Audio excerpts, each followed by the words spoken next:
Hello, nerds watching all over the internet. It is Thursday night, July 25th, and we're here for another exciting live edition of Wrestle Wrewind. Yahoo! That's right, folks. Another Thursday night to talk about all the amazing things happening in the world of professional wrestling. We're talking matches, segments, special TV specials, Hall of Fame returns, wrestling comebacks, and more. And guiding you in this journey is your host. I am Jose Casabona. I am also the host, the founder, executive producer, and content manager of the Ravens Flock channel. And on behalf of all of us here, we appreciate you tuning in tonight. And joining behind the camera is the host of the Black Files, my type partner for Wrestle Rewind, a man who puts in the hours behind all the videos on this channel every single week. A man who would look AJ Francis in the eye and look at his Cheez-It championship and he would go, ha! Mr. Juan Arouse. Thank you for that fine introduction, Jose. Don't you ever forget the mister. I think I need to clean my lenses over here. Wait, let me check. No, it's just my glasses. Yeah, please don't spit at me. I'm sorry. But would you actually spit at? Would you spit at the Cheez-It championship? I reserve the right to do so. Okay, then, never mind. And folks, like all our other shows, we are simulcasting on YouTube and Kick. Hit the subscribe or the follow button at the bottom right corner of your screen. Click the bell icon to enable notifications. Leave your questions and comments below, and we'll answer as many as we can. And if you wish to go above and beyond to support the Ravens Flock, then you can become an Inner Flocker. For $4.99 a month, you'll have access to all the perks that comes with our membership. Juan, tell them. Well, for all the Inner Flockers we've got in our chat, and I know we have plenty, go ahead and show off those lovely membership badges and custom emojis, letting everyone know that you're here to help rescue the Ravens Flock from the clutches of late-stage capitalism to become full-time streamers. Since 2013, we've been working hard and staying strong to make your voice our mission, and the one thing that's standing in our way now is the fact that we have to work 9-to-5 jobs just to keep our lights on. But you can help in resolving this by just doing two simple things. Sharing the links to this channel and encouraging your friends and family to subscribe to the Ravens Flock. With your help, we can and we will succeed. You also get access to members first and members only content, a special discount to our merch store, link in the description below, and you also get access to us, the Ravens Flock, your favorite motley crew of nerds, here to make your voice our mission by providing us your thoughts, your feedback, and your ideas to better shape the future of this channel to suit your tastes and needs. I saw Lisa Boo and Vicente Guerrero are up in the chat. Hey up, guys. Welcome. Welcome all. But pray tell, Jose, what is it that we do here on Wrestle Rewind? On Wrestle Rewind, we review 3 of the most exciting professional wrestling programs in North America today. That is WWE's NXT, AEW Dynamite, and TNA Impact. So, to paint a picture right now, the TNA has just wrapped up their annual pay-per-view event, Slammiversary. More on that later. And WWE NXT is gearing up for their upcoming TV special, The Return of the Great American Bash, which is going to be it's going to be a 2-night TV special, and it's also going to be the official launch of WWE NXT on the Sci-Fi Channel. That's still something I'm losing my head over a little bit. Like, the last time we had WWE programming on Sci-Fi Channel, that experiment did not end well. It was extremely disastrous, to say the least. Extremely so. Yes, indeed. But it's okay, Juan. We're going to push aside ECW on Sci-Fi because now we're going to get NXT on Sci-Fi. I don't know if this is a good thing or a bad thing. Are they going to do the silly late night thing again that they did with ECW on Sci-Fi, where they had it like 10 p.m. or something? Oh, well, I don't know what they're going to do. What I'm really hoping is that the TV network executives do not have NXT have a fucking zombie getting his ass beat by Trick Williams. No, we don't need that. We don't need any more zombies or aliens. But what we do need, in order to get through this awesome programming, of course, is energy. That's right, folks. The Ravens Flock is proudly partnered with Glitch Energy, the ideal beverage for all geeks and nerds to keep your bodies vitalized and supercharged. Comes loaded with 0 sugars, 0 calories, 0 carbs, and 0 crash. And while all those factoids are good and all, what we really care about the most is the flavor. And thankfully, Glitch has got you covered. Yep, Glitch Energy's specially formulated Smart Energy Blend keeps you running strong all day long, just like the Raven's Flock, and they come in a myriad of different flavors. Not only that, these guys have been going ham in releasing new flavors almost every single week. Just take for example, last week they dropped the Teached Iced Tea and the Drink Me Potion based on the VR game Down the Rabbit Hole. Yay! These guys have been on a roll. I think they went ahead and they paused their releases, but take a look. They've got, okay, so 4, 8, 12, 16, freaking, let's see, Faded, I said that, alright, 16, 20, fucking 23 different flavors. 23 different flavors, guys. They may have halted right now, but they are definitely not short of stock with a lot of these flavor items. And if you're not looking to keep yourself caffeinated, or you're actually looking for something for a cool down, look no further than Glitch's Revive line of hydration blends. These the hydration line keeps you loaded and fueled up, restoring the essential electrolytes and amino acids you need after a hard day's work. Juan's not lying. Like, this really got me through to last year's holiday matchery. I relied heavily on Glitch Revive to keep me going throughout the whole day, because it's a lot of walking around. It's a lot of, covering the grounds and getting a lot of con footage. It's it's really physically demanding. Yeah, people think it's all fun and games. Oh, you gotta go to cons, you're not really working. Like, yeah, except we're trying to keep ourselves from dying. Do you know what Florida tastes like? We do! It tastes horrifying. It's really hard. But, thankfully, with the Glitch Energy's been backing us up the whole way. And they can back you up too, right, Jose? Exactly. And if you go to the website on glitchenergy.com and use our promo code FlockFuel, you'll receive a 20% discount on your order. Sorry, go ahead. We would like to thank Glitch Energy for partnering with the Ravens Flock. Thank you so very, very, very, very much. So, yeah, what are you guys waiting for? These guys have plenty of variety, plenty of different flavors, and we know that you at least know someone in your life who could benefit from long-lasting, zero-crash energy. So head to glitchenergy.com. Use our promo code FlockFuel for 20% off your order. Absolutely. Now, getting back to the current events, AEW is also gearing up for their All-In pay-per-view event, which will be on Sunday, August 25th, over in London, England, back at Wembley Stadium. They just wrapped up their TV special of Blood and Guts. Wembley? More on that later. Wembley? Somebody say Wembley? Somebody said Wembley. Calm down, Tony Khan. Somebody said Wembley. Jesus, man. What's that medication that makes people like slow down and just relax a little? Like, not Ritalin, right? Actually, Ritalin. Yes. Oh, it is Ritalin? Yeah, no, he needs some Ritalin. Yeah, he needs like 900 cc's directly into his veins. maybe dunk it into his body like a spinal tap. I don't know. Oh, God. The point is, yeah, he could do with that. But Blood and Guts itself was quite the ride last night. Yes, it was, and we'll get to that in just a bit. But right now, we're going to start things off with this week's edition of WWE NXT. Juan, ring that bell. Don't mind if I do. Now, one of the prominent WWE NXT superstars is not wasting any time to kick off the show, because this guy isn't wasting any time. He parked at a random area in the parking space. He's not wasting time. He's everybody's saying hi to him, but he's not wasting time. It's Trick Williams down to the ring. He didn't even bring a shirt with him, man, because he is not wasting time. Oh, yeah. Yeah, dog. Oh, dog. I tell you that, dog. No, seriously, like, Trick Williams is such... Yeah, but I tell you, dog. All right, enough. Like, Trick is Trick is such in a hurry that he didn't even bother to put on a shirt before leaving his house. Dog. Anyway, also, Mr. Quake made his way in the chat. Yeah, the Olympics start tomorrow, Mr. Quake. That's awesome. I'm not watching. Why? Because the summer games really don't do it for me. I'm more of a winter games guy. It's a summer game, for crying out loud, man. That's where you have the actual hours of wrestling and all this summer going on. Yeah, I know, but there's something about the winter. But the winter games is much more fun for me. Yeah. Anyways, so Trick Williams got on the mic, and he does not want to wait around for his rematch. He is protesting very hard and getting his NXT Championship rematch against Ethan Page, whether Ethan wants to give it to him or not. So, yeah, he's pitching a fit, and rightfully so, especially considering the bullshit way that Ethan Page snagged the NXT Championship out from under him.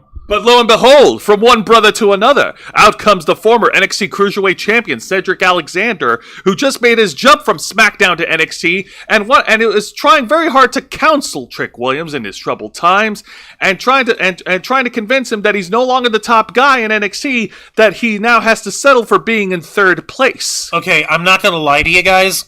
I legitimately forgot that Cedric Alexander was even in WWE still. It's okay, so did I. He kind of wasn't. He wasn't doing much of anything. The last thing he did. Is he still doing anything now, though? He's wrestling in NXT. That's doing something. Something. Yeah. Last time he did something of any notoriety was when he was part of the Hurt Business in 2020, and well, we all know how that ended. Yeah. Trick Williams, of course, was not in the mood to hear any more from Cedric Alexander, so screw it. Out comes Cedric Alexander's tag partner, who also made the jump to SmackDown, Ashante the Adonis. That's right, he got on the mic, and he's also trying to downplay Trick Williams' petition to get his title rematch and to take a back seat, Jack. But Trick Williams cut Ashante the Adonis down in fashion, saying that he not only dropped the ball, but he had an entire group that dropped the ball in one go. He's talking about Hit Row. He's talking about Hit Row. He's taking a jab at AJ Francis and Swerve Strickland. Ouch! Well, dude, that's Swerve! Well, he's got no love lost for Swerve Strickland. It's not like Swerve is. It's not like he's there as Isaiah Swerve Scott and gonna freaking try to defend his honor there. Like, he can take all the jabs he wants. Oh yeah, that's true. But damn, man, that's gotta suck for Ashante. But that being said, the whole promo segment ended in, I'm sure it ended in a civilized fashion. You know, Trick Williams walked away from the ring, and everyone was nice and copacetic. They agreed to disagree. They shook hands. They were just saying, like, "Hey, we're upset. You're upset, but you're gonna have to deal with." Or Ashante the Adonis gets his ass knocked out for opening his mouth. Yeah, that tracks. Yep.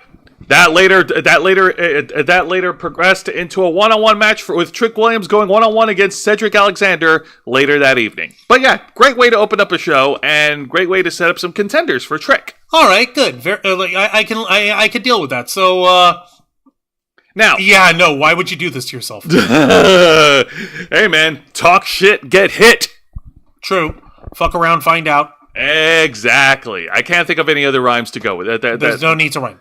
Now, the exciting match of the night is actually twofold. It's a tie. We have two exciting matches of the night. The first one was the aforementioned Trick Williams versus Cedric Alexander, which was an incredible wrestling match with Cedric Alexander putting Trick Williams through the ringer for Trick Williams to come out on top. It was an incredible match, and the fans loved it. With a surprise finish, with a surprise appearance of Pete Dunne putting the beatdown on Trick Williams. Shit, seriously? What the hell is the Bruiserweight doing back on NXT? What's his beef? Trying to stake his claim for the NXT title, of course. Why? Because why not? Isn't he still rolling with Tyler Bate? Yeah, Tyler Bate. And aren't they the big strong boys or the new Tyler Bate is currently sidelined with an injury, so there's not much to do with Catch Republic? Tyler Bate is sidelined with an injury, so there's not much to do with for Pete Dunne right now, unfortunately. But why? Come on, man. Well, what are you going to do with Pete Dunne? Be a manager, for fuck's sake. No, hell no. Isn't that what he's supposed to be doing, you know? No, kidding, obviously. That's a Vince McMahon regime. We don't talk about that. Good. Now, the second exciting match was a no disqualification match between Josh Briggs versus Brooks Jensen. These two were as close as brothers, and now they got God damn it! Oh, you had to, didn't you, Jose? You had to, didn't you? You guys, you have to realize, Jose, he triggered a musical number here. He brought this down on himself. He brought this on himself. He has no one else to blame except himself. No one else. Oh, God. And this is what he fucking gets. Yeah, play it. Yep. This is what he gonna fucking get on this, Jose. So nope. You're gonna have to play through you're gonna have to narrate through the whole fucking thing, Jose. Okay, but at least keep the volume down so they can hear me. The volume is down here. On the song? There. Okay. So the no disqualification match was exactly that. Anything goes, weapons legal, no disqualification, no countouts. These guys were brawling it out. These guys were fighting tooth and nail, and we saw some really We're closer than brothers, and now they get to fight each other. Change our fate to the heart of the car. Okay, I didn't say you sing. You dumbass. Anyways, we got some. You're gonna let me call the match? I'm an easily amused monkey. Yeah, you are, you idiot. All right, so we got some cool spots during the match. Josh Briggs choke slammed Brooks Jensen through the announce table, and then later, as we got back from commercial break, Brooks Jensen lit up Josh Briggs' back with a couple of kendo stick shots, and we saw a huge gash and really deep, like laceration, like welts developing on Josh's back. Very, very ouchy.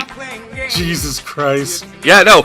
Brooks Jensen was in full control of this match, and then and it looks like and Brooks was about to hit a pile driver on Josh Briggs onto the steel steps. Closer than.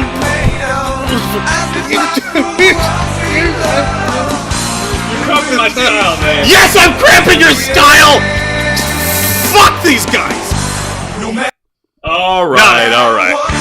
You thought I was done, didn't you, Steve? How dare you fake me out? Yep, asshole.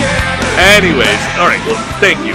So Josh Briggs was able to turn things around, and he was able to lay in some, shots of his own to make a comeback. But then out comes Perfect 10 Sean Spears to observe his newest protege in Brooks Jensen, I guess. And then Brooks Jensen, he used that distraction to lay in a couple of chair shots onto Josh Briggs, one by one, and eventually he got the pin and won. Your winner, Brooks Jensen. Why? All I can say is, damn, man, I'm not kidding, Juan. Seeing those welts from the Singapore cane shots, like, ugh, it's horrible. Yeah, I've been on the receiving end of those, Jose. It's a nightmare. It's painful. Let me actually take a look in the chat because listen, whoa, yeah, Mr. Quake. Mr. Quake is going ham in the chat, and so is Vicente. Let's see, Vicente, likely not going to happen, but for the Great American Bash, we should get the return of Jack Swagger, the All-American American. Listen. Yeah. Listen. If there's no purple hat for him, he's not doing it. No. Better. If there's no Swagger soaring eagle, he's not doing it. Let me see here. What that trick? Okay, hello, Quake. Looking forward to Olympic boxing. I love the heavyweights. Mr. Quake, I'm watching the soccer game on the radio. Winter Games is more fun and peaceful, and as well as an even playing field. Summer Games is All-American USA Stars to make better. Yeah! I mean, look at it. It's in our birth month. July. Girl meets your cousin competed in the games in London. Cool. That's cool. Glad to we did not know that. That is actually really cool, Vicente. I mean, Mr. Quake. Cedric was part of Black and Gold. He hit those birds for hit rope, but not swerve. Nah, he meant it to swerve. He meant swerve. He's a competitive or meant Silver's all ego ladder match NXT. Yeah. And let's see here. I was like Cedric Alexander in Ring of Honor when he was managed by Veda Scott. I love redheads, and of course Cedric was great in the ring. That match was wild. I mean, he mostly fucked up big with Cedric. Luke and Bo's Dukes of Hazzard meets Brooks and Dunn. Oh God, no. Eugene was filler. Yep, play Pokemon, my brothers. Yeah, nope. Every time Singapore is using WWE, the Sandman should get a check. If only. Yeah, he just wasted on beer, though. I can't. I have nothing bad to say about Sandman. I like him. So. Except he would waste that royalty check on beer. Okay, that's your opinion. No, he's the Sandman. He's allowed to drink beer. That's not it. Like, he would waste the money on beer. Yeah, your point? Motherfucker's broke. He should be more mindful with his money. Let him. What he does with his money is his business. All right, next segment. All right. Match. Next segment, we got the announcement from WWE that next week on the night one of the Great American Bash, we're going to get a live concert from... Say his name and he appears. I believe in Joe Hendry. I believe in Joe Hendry. Cause they love in London, and Paris, and Tokyo, America, Scotland, and Canada, and Mexico. They say, I believe in Joe Hendry. I believe in Joe Hendry. That's right, folks. Get ready to get happy, people. We got an entire video package that pretty much answers the question to the WWE audience. Who is Joe Hendry? And the answer is, you know who Joe Hendry is. Don't try to lie to us. You're all on the internet, you freaking marks. Fucking clap along! Now, to the WWE's credit, they did a great job in letting Joe Hendry fill in his own narration of the stuff that he did in the past, and they showed video footage of his early college years when he was doing amateur wrestling. Like, they showed amateur wrestling competitions. They also showed a couple of footage from him wrestling in the Independents, wrestling in TNA, and stopping by over at a random elementary school with all the kids chanting his name because they love him. I mean, who doesn't? Like, I mean, come on. He believes in you, and you believe in him. He gives you 252 pounds of pure motivation. The answer to all of life's problems. I mean, what more can you ask for? They also showed video footage of him recording his songs over at his own sound studio. How awesome is that? Yeah, that's because before he got into wrestling proper, Joe Hendry was a musician. He is a well-trained and expert musician. He makes his music. He's not just a pretty face with a guitar. He can sling the rhymes. He can sling on the ropes and shit. So, yeah. Who doesn't know how to believe? Absolutely. And you know what? Again, this is a great video package, great way to introduce Joe Hendry, great way to do a little storytelling, get a little background on Joe Hendry, and I can't wait to see the concert next week. I don't think it's going to top the apology concert for AJ Francis, but we'll see. Oh yeah, no. After we went off the air Saturday night on the Ravens flock, we taught Zayana and Dragon Fang all about Joe Hendry, and that was exactly the freaking video that we played for them, and they laughed their titties off. We're still trying to find them. Of course. Also, what do you call it? Mr. Quake was saying Stone Cold Steve Austin is Sandman meets Terry Funk. Yeah, you know, actually that kind of tracks. Well, that is true. Without ECW, we wouldn't get the beginnings of the rattlesnake that is Steve Austin before he fully came to his own character. But he was still a ringmaster. Well, yeah, but he ditched that when Ted DiBiase left WWE. There's a long story to that, but we're getting off subject here. The point is, Joe Hendry is awesome, and can't wait for his concert next week. How about you, Juan? Are you excited for his concert? I believe. I believe, too. All right, let's move on, and let's get to the underwhelming match of the night. And this match started off in one of the loosest angles possible, which is these two guys met at a freaking club, and one of them was DJing, and the other one didn't like his DJ skills. It is Lexis King going one-on-one against Eddie Thorpe. What? Yep. Eddie Thorpe apparently is also a DJ, like he also plays music at nightclubs. What? Yeah. When did this happen? Well, this is something that I missed. See, a couple of weeks ago on NXT, when Tony D'Angelo defended his Heritage Cup against Lexis King, Eddie Thorpe provided distraction. He was in the sound mixer. He was like on the mixer over the crow's nest, and he was messing up the music to distract Lexis King to allow Tony D'Angelo to get the upper hand during the match. Okay, so that's what it is. It's not that it was just that Eddie Thorpe was just being a bad DJ. It's that he cost him the match. Yeah, he cost him the match. No, he's a good DJ, but Lexis King still don't like him. Well, yeah, as in, like, no, you cost me a match, asshole. Yeah. I'm gonna beat your ass. Okay, so you said this match was a little underwhelming. Yeah, walk us through it. Okay, well, all right. Well, there's really nothing else for me to say about it. Like, all right, this was a fine match, and it's okay. And what's his face? And Lexis King, of course, uses chicanery to try to cheat and win, but Eddie Thorpe was able to outsmart him during this match, and he was able to hit his finisher to pin and win. And then after the match, Lexis King attacked Eddie Thorpe with his freaking, like, with his black cane and started laying him out. Like, I don't know what they're doing with Lexis King. Like, they're having him throw fits anytime he loses a match. He lost to Dante Shen a couple weeks ago, and he throws a fit and beats the shit out of Dante Shen. He now lost to Eddie Thorpe, and he throws a fit and beats the shit out of him. What's going on? It's simple. Lexis King is a sore loser. Or, well, yeah, I was going to say, or maybe this is a watered-down version of him becoming... No, I don't want... Well, yes, I'm going to say it. A watered-down version of him being a loose cannon?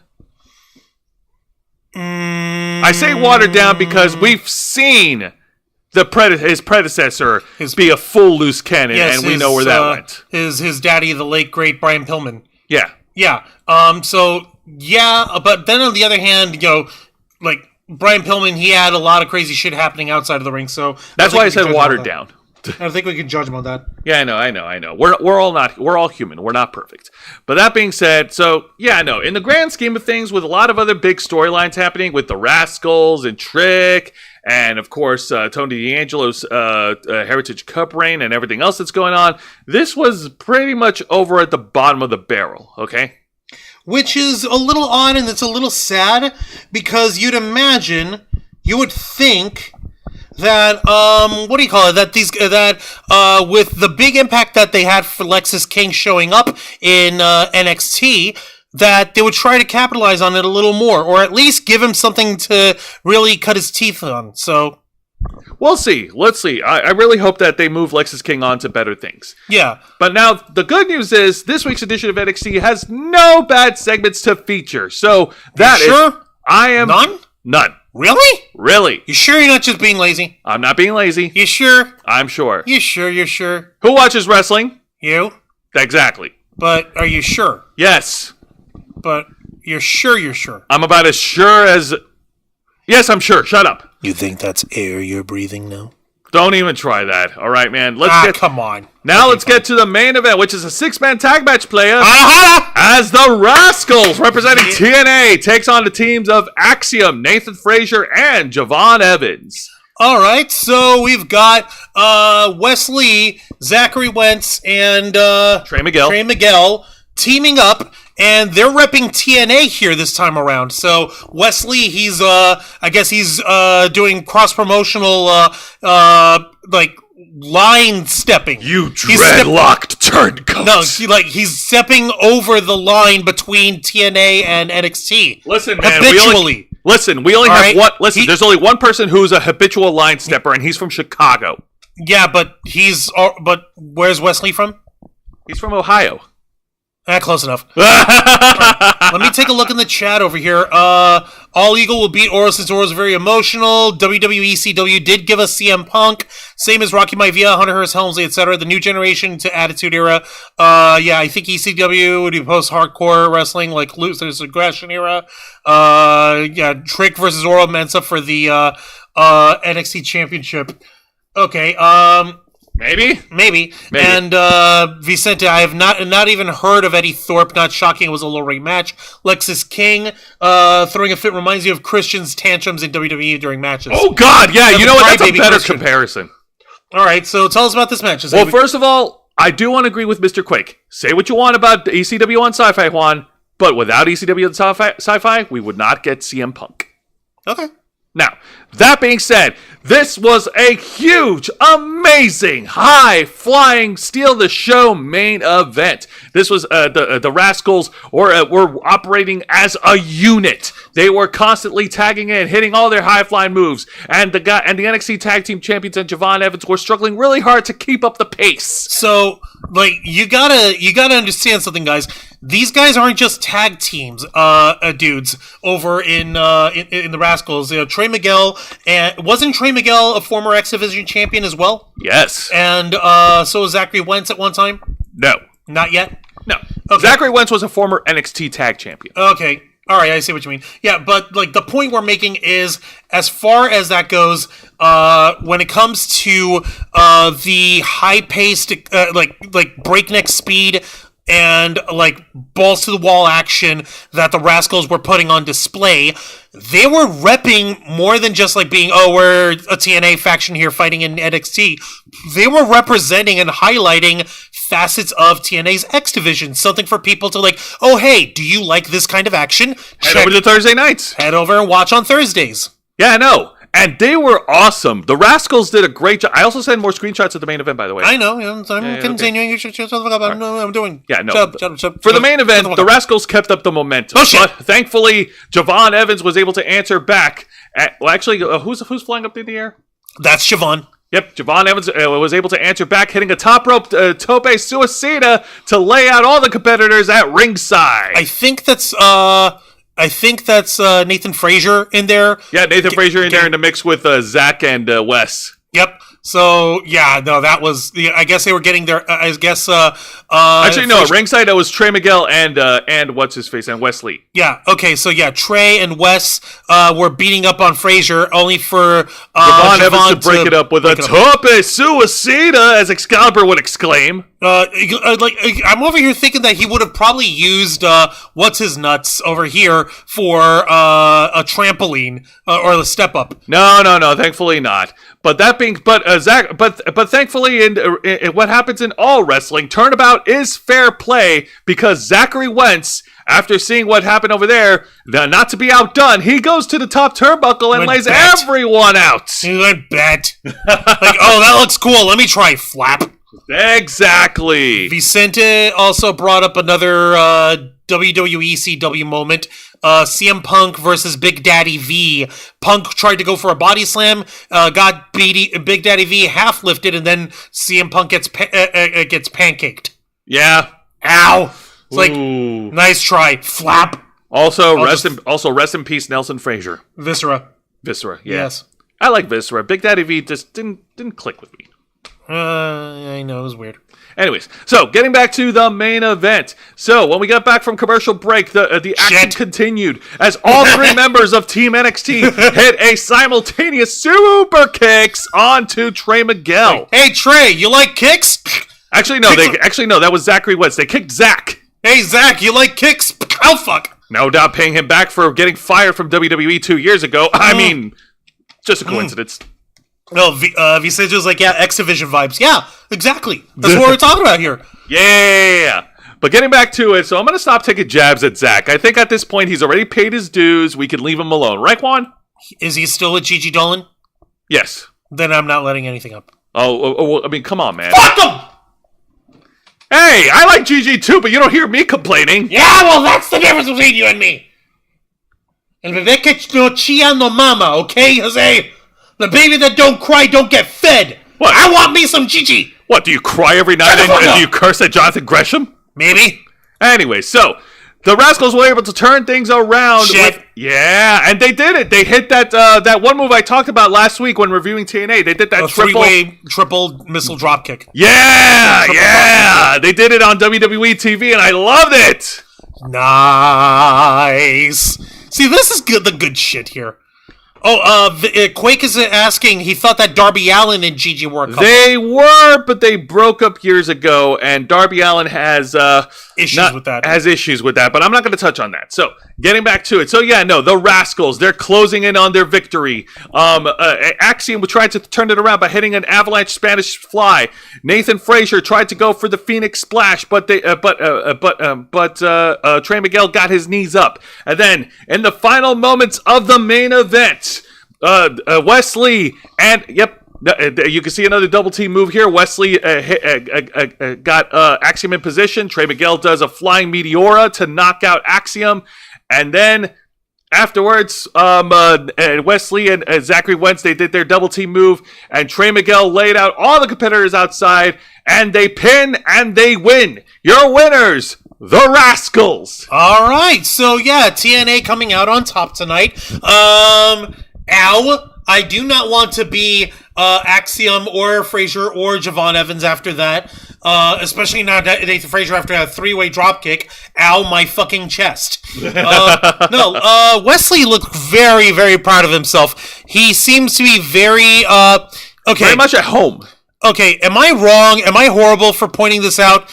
Okay, you see Wesley, he's straddling the ropes here in Victory, right? Yes. He seems a little comfortable with the rope in between his crotch. Yeah, dude, careful, man. One false move, and you could say goodbye to your other two rascals. Dude. Take care of your rascals, man. Mountain Dew Rascals edition. Thank you. But what would that flavor be if there was a Mountain Dew Rascals? I wouldn't know, but one thing I do know is that after the cameras went off the air, the Rascals actually did have a moment, and they shook hands and hugged out with an Axiom Frazier and Javon Evans in respect. They should have fucking shared that online or something, man. That would be nice. That would be fucking cool. Yeah, like it's all right. Sportsmanship and shit. That's like good shit, okay? You're a sucker. Jose, you're a sucker for training montages when it comes to wrestling. Yes. I'm a sucker for sportsmanship.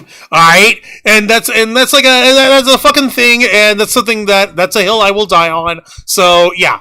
No, you're fine. But overall, a really good NXT match, a really good go-home show before the Great American Bash next week. Oh, Mr. Quake's actually suggesting green apple flavor for Mountain Dew Rascals edition. Ah, nice. That might work. That being said, I do want to set the expectation that because WWE is moving NXT away from the USA Network over to Sci-Fi, I don't know what this means for me, because normally when I watch NXT, I watch it on the replay on Hulu. So I'm not sure if it's going to continue to be featured on Hulu or not.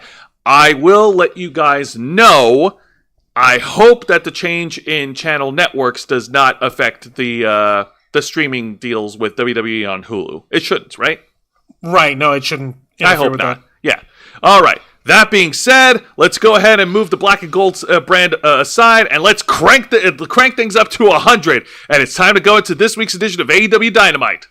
Blood and guts. Yes. Hit the boom, blood and guts.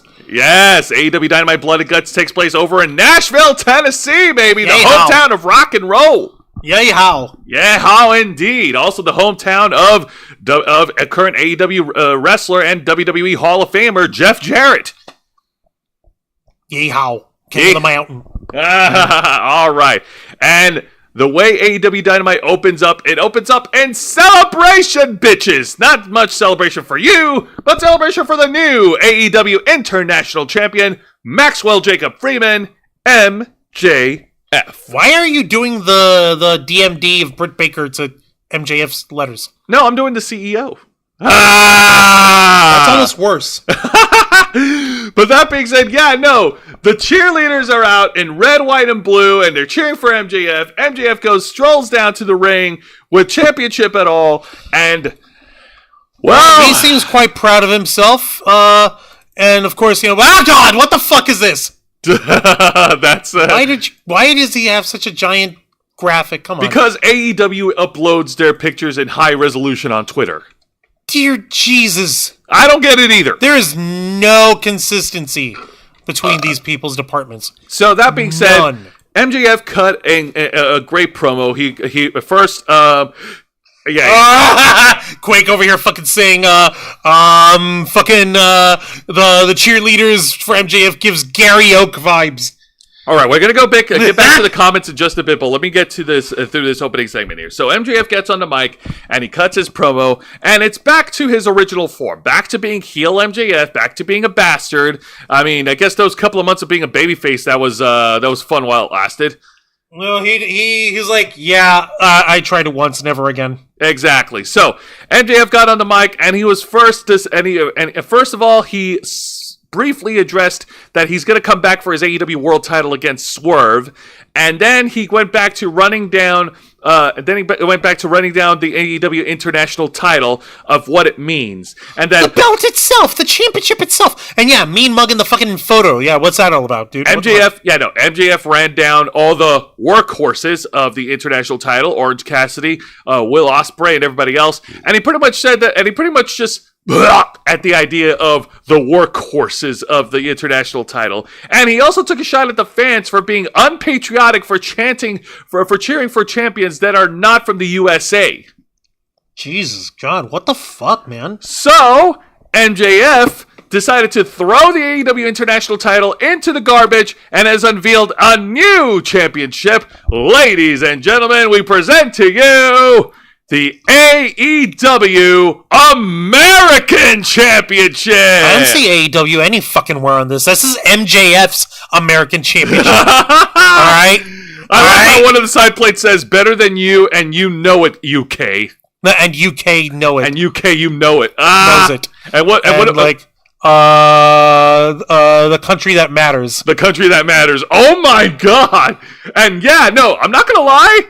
This belt actually looks pretty cool. I like that the belt strap is pretty much decked out with fucking the American flag on it, just to drive the point home. Dick. Oh my god, yes. He is now going through the patriotic route of his heel run, and you know what? That's fine. It works. Yeah. That's fine. I think it's redonky that he's going with this angle for it now. I mean, like, I don't remember hearing him being so patriotic before in his fucking life. You know, I don't think he really had that much of a fucking stake for, like, our country, 'tis of thee, sweet land of liberty, of thee I sing, none of that shit. But hey, if he thinks he can rock it, then fucking who am I to stop him? Yep, the fans of Nashville were chanting USA, but until MJF until Adrian. No, you don't get to shut up. He doesn't say it like that, but he says, like, okay, no offense, but you guys are not the patriotic fans that matters. The real, like, this is the one state of the United States that really doesn't matter, because the only town that matters is good old something Plainview, Long Island, New York. Asshole! Asshole indeed. Oh my god! This is such good shit. Somewhere out there, John Bradshaw Layfield is getting ready to write a cease and desist letter in order to demand a royalty check. Oh my god. In the chat over here, let's see, I thought it was Memphis, mean mugging, chicken shit heel, AEW US champion, Medusa meets JBL. See, JBL. Cody Rhodes is mad. Fucking hell. Sportsmanship is always good, Vicente in pro wrestling. Loved how ROH would start every match with a handshake. Even Sabu and Taz shook hands once after they beat the shit out of each other. Taz won. MJF back as bastard heel almost means he owes Pac some money. MJF is now the U.S. champion. No, he's the American champion, not just the United States. American champion. Yeah, no. So, in one belt, out the other, because, like, they did away with the Ring of Honor six-man tag team titles, which is good. And now they brought this in. You know what? If it works to his character, that's fine. I don't think this is an official title. I think that's just his personal title.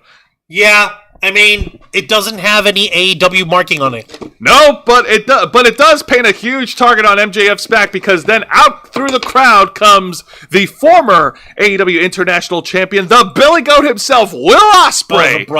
The bruv, Will Ospreay, chased MJF over to the stage and got on the mic and told MJF that he spoke to Tony Khan and that he has set up his rematch for the AEW International title at All In on Sunday, August 25th. But you can't have it because the international title doesn't exist. It's just the American Championship, so you can't have it. I'm guessing he tried some horse shit like that. No, he didn't. He was like, while he was trying to say, like, no, man, I beat you easy. 30 seconds, easy dub. 30 seconds? Easy dub. Dipshit, it wasn't nearly an hour long. Easy dub. Easy dub. Oh my god.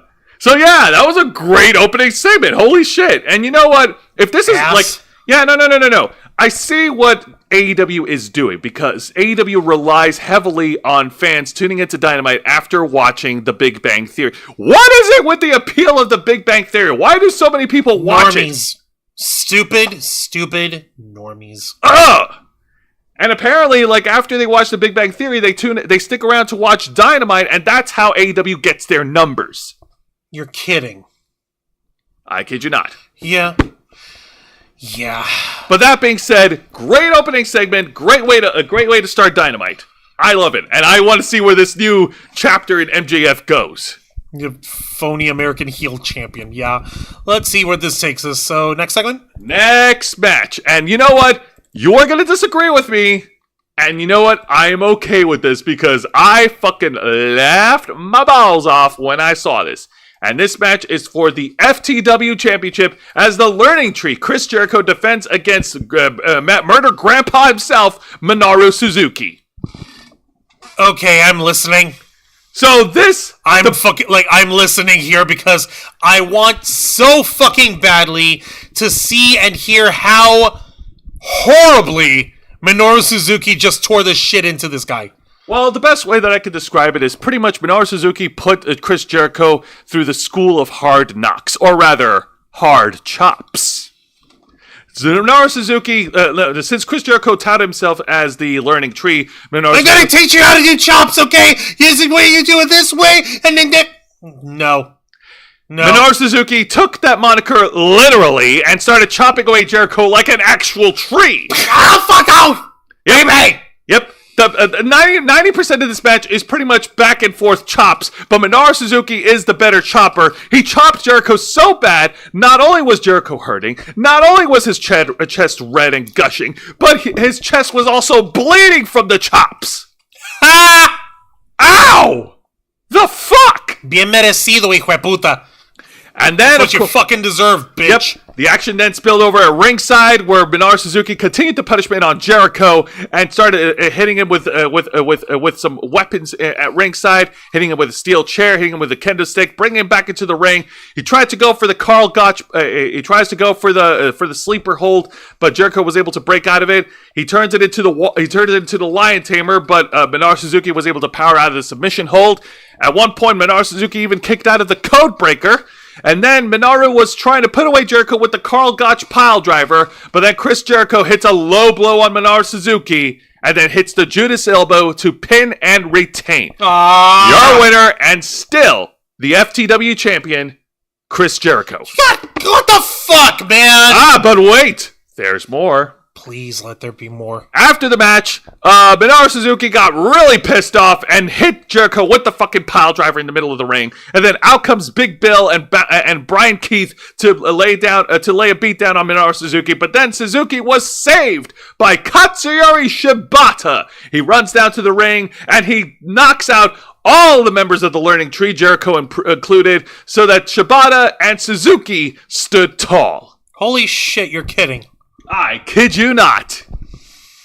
He should have fucking won. I just want that thing out. I want Jericho gone. I'm not playing around anymore. This isn't a fucking game. God damn it. At least his chest got lit up. Like, damn, he's bleeding from chops. Good, bien merecido, hijo de puta. Fucking well-deserved. Jesus Christ. Oh, my God. Oh, yeah, TBS also has young Sheldon, whatever. Yeah, we don't, like, listen, we were asking rhetorically. Truth be told, we really couldn't give two squirts of piss about Big Bang Theory or young Sheldon because they flanderize nerd culture in the worst way possible. And now we get to the exciting segment of the night, and this is a backstage segment where with the American Dragon, Bryan Danielson, and he's talking with Renee Paquette. Oh, that's not yet. He's talking with Renee Paquette. Now, Bryan Danielson lays in some truth bombs during this segment. Like, he was talking about how much passion that he has for wrestling and how it's his lifeblood. He also mentions that next week on August 1st, 2024, his contract with AEW is going to expire. So yeah, we have 7 days of D-Bry left. We have 7 days of D-Bry, and then for the rest of the year until he signs a new deal, Bryan Danielson will be wrestling as a free agent, not under contract by anybody. And he's also talking about how excited he is for his upcoming World Championship match against Swerve Strickland at All In. And he's also shared a bit of trepidations in his upcoming pay-per-view match because he's trying to look out for his own health, and, his wife he also mentioned his wife, Bree, is very concerned about, Bryan Danielson's well-being, how he needs to take care of himself. He also he made a reference to something that he learned from Shawn Michaels, one of his mentors in his early years of wrestling.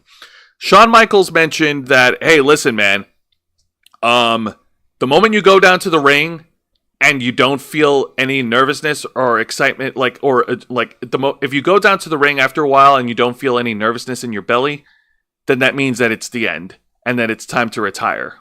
But Bryan Danielson pretty much bucks that, and he's like, nah, man, like, I retired once and I came back and I feel a lot better. And so he's still feeling a little uneasy until out comes the aforementioned Hall of Famer himself. King of the Mountain, Jeff Jarrett. And he shares how disappointed he was in not winning the Owen Hart tournament, but he knows how important it is for Bryan Danielson, and he pretty much made it plain and simple. Bryan, if you're going to go all in, then go all in. This is clearly just an advertisement for all. Why is Jeff Jarrett trying to rock Hulk Hogan's stash? Wait, what? Look at it! He's got, other than the little soul patch he's got on there as well, he's rocking Hulk Hogan's fucking handlebars. Well, Jeff Jarrett has always had facial hair. How is this now something we got to point out? Nah, I'm pointing it out because he's evoking the devil. I mean, he looks better on it than Hogan. He's evoking El Diablo. He looks better on it than Hogan does. Yeah. So, Juancho, your thoughts? Bryan Danielson's coming to the end of his contract next week, and who knows what the hell is going to happen with him.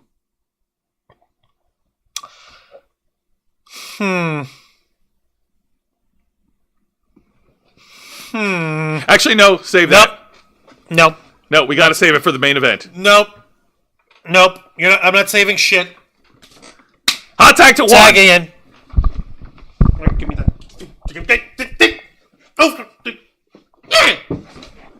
Asshole. Yes, I am. Pass me my phone. You're not allowed to look at my shit. Fine, here. Don't look at my shit. Hi, folks. Juan Arouse, here, one of the heads of the Ravens flock, the tech guru of the team, and Jose's tag partner here on Wrestle Rewind. So, I've made my thoughts about Daniel Bryan's retirement plain and clear.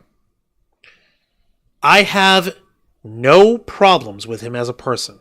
He is an outstanding man of incredible character and a work ethic the likes of which I hadn't seen in a professional athlete since Kurt Angle. But I've also pointed out how him jumping over from WWE to All Elite Wrestling and finish his career there has been a gigantic mistake as far as I'm concerned. Namely, because I believe that if he had actually wrestled the style that he had been wrestling in WWE when he came back out of retirement, instead of retiring next week, he would have been able to retire maybe 2 years from now. And he could have been able to do it at WrestleMania. He could have been able to do it in against Cody or against Punk. He could have wrestled against guys like fucking Gunther, or he could have taken on the Wyatt Six. Remember, he was the little Billy Goat for the Wyatt Six for a few minutes, wasn't he? For was that like 5 minutes or whatever? For 5 minutes, yeah. Before WWE pulled the trigger on Bryan Danielson going to WrestleMania. Right. See, you understand what I mean, though. Like, D-Bry was part of the Wyatt family for all of 5 minutes there, but he was still invited because of the beard. Point is, if he was any kind of smart, and this is my opinion, he could have wrestled the lighter style, and he could have stretched out his career another couple years more. But apparently the fire in him wasn't cutting it for him in WWE. Because it certainly wasn't a money problem. It certainly wasn't an issue with how he was being treated. He was being treated like the star he is. He was being treated like the star he deserves to be presented as. In AEW, he became just another guy. Even though he's Bryan fucking Danielson. Imagine it. He could have fucking, one of his final matches could have been against The Miz, and he could have taken The Miz to a fucking thing you know what? I'm gonna fucking fight you the way I want to, the way I've been meaning to, strong style, and I'm gonna fuck you up for trying to demean me and shit. And Miz could even be like, you know what? You're gonna be reckless, and I'm gonna make sure that your retirement comes at my hands, and I could fuck you up, and I'm gonna show you why the way you've been trying to wrestle has been a mistake. They could have milked that shit for every penny that it was worth, but it never fucking happened. Never. And now, thanks to D-Bry over here wanting to pack his shit, it's not going to. Because now it's going to be a matter of professional pride that once he hangs up his boots, he's never going to do it again. Because, as far as he's concerned, he doesn't have the butterflies in his stomach anymore, so he shouldn't be doing it anymore. I get it. It's not about the money. It's about your pride. It's about your how you feel about yourself. But for fuck's sake, man, he broke his arm. He broke his eye. He broke his legs. He broke everything under the sun while he was in this short time span with AEW. Isn't that fucking stupid? There is a reason that WWE was trying to be very protective of Daniel Bryan when he came back from retirement. Yeah, it's called they wanted to milk him for everything he was worth because he's worth the freaking effort. Here, Tony Dumbass Khan was over here fucking taking Bryan Danielson here and just burning him out. I don't know about you, but if I see how much you're worth, I want you to run as long as humanly possible, and I want to make sure that I can get my money's worth out of you. I want to make sure that you get everything out of you that you're possibly able to, and I want you to be treated like the fucking superstar you deserve. And yeah, no, it's stupid, like RKO, like, yeah, no fucking kidding.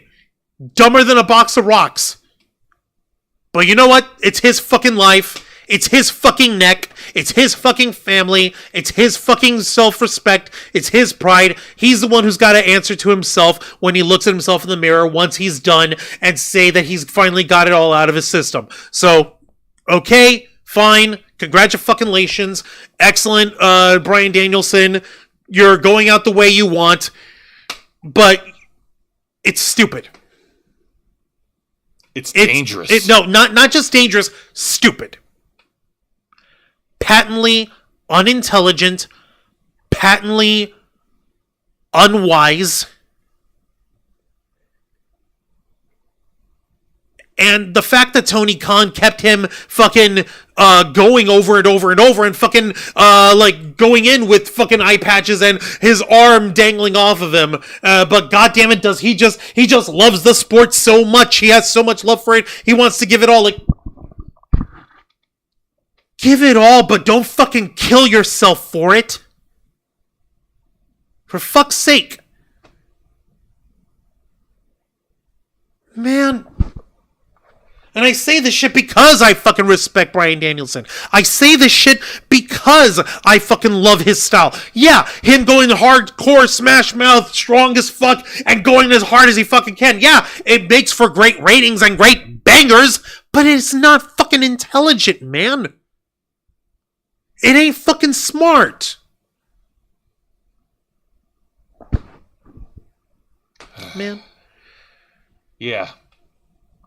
Dude, like, yeah, no, fucking Ric Flair had a fucking heart attack in the middle of his final match. Yeah, no, Ric Flair is the perfect example because no matter how many times he keeps retiring, he's always wanting to go back into the ring because he loves wrestling. Come on, man. And he had a freaking heart attack during his final fucking match. Yeah. Bryan Danielson, Dragon, come on, man.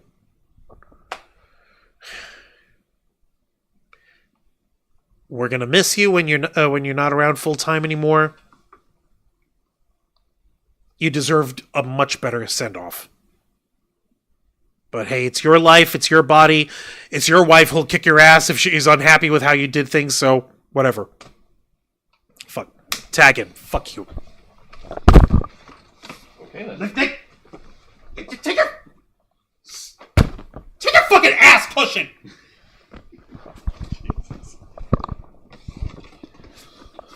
In the chat, we saw someone over here saying that he was Xi Jinping. Hey there, Winnie the Pooh. Free the Uyghurs, bitch. Let's see. Bryan Danielson shows off the good and ultra bad points of working strong style. It's fun until you get injured. LA 28 Olympics. Miz was right all along. Danielson needs longevity. I bet Bree's pissed off. Let's see. It's crazy that DB Creator was born to Dragon Death. Yeah. Japanese wrestling is meh.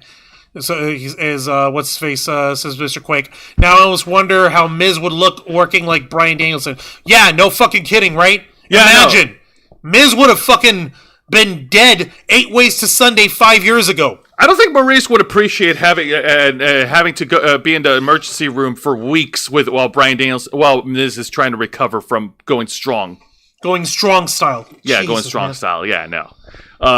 That being said, like I said, this was a good emotional promo, and Bryan Danielson delivered it really well, and he's a good talker. He's great at talking in any promo segment. He knows how to tell stories, and yeah, no, this is Bryan Danielson's choice. If this is how he wants to go out, then this is how he's going to go out. At least we can take comfort knowing that he's not going to be wrestling full-time soon, and he's going to be stepping away from full-time wrestling, and he's actually going to be more involved behind the scenes with AEW.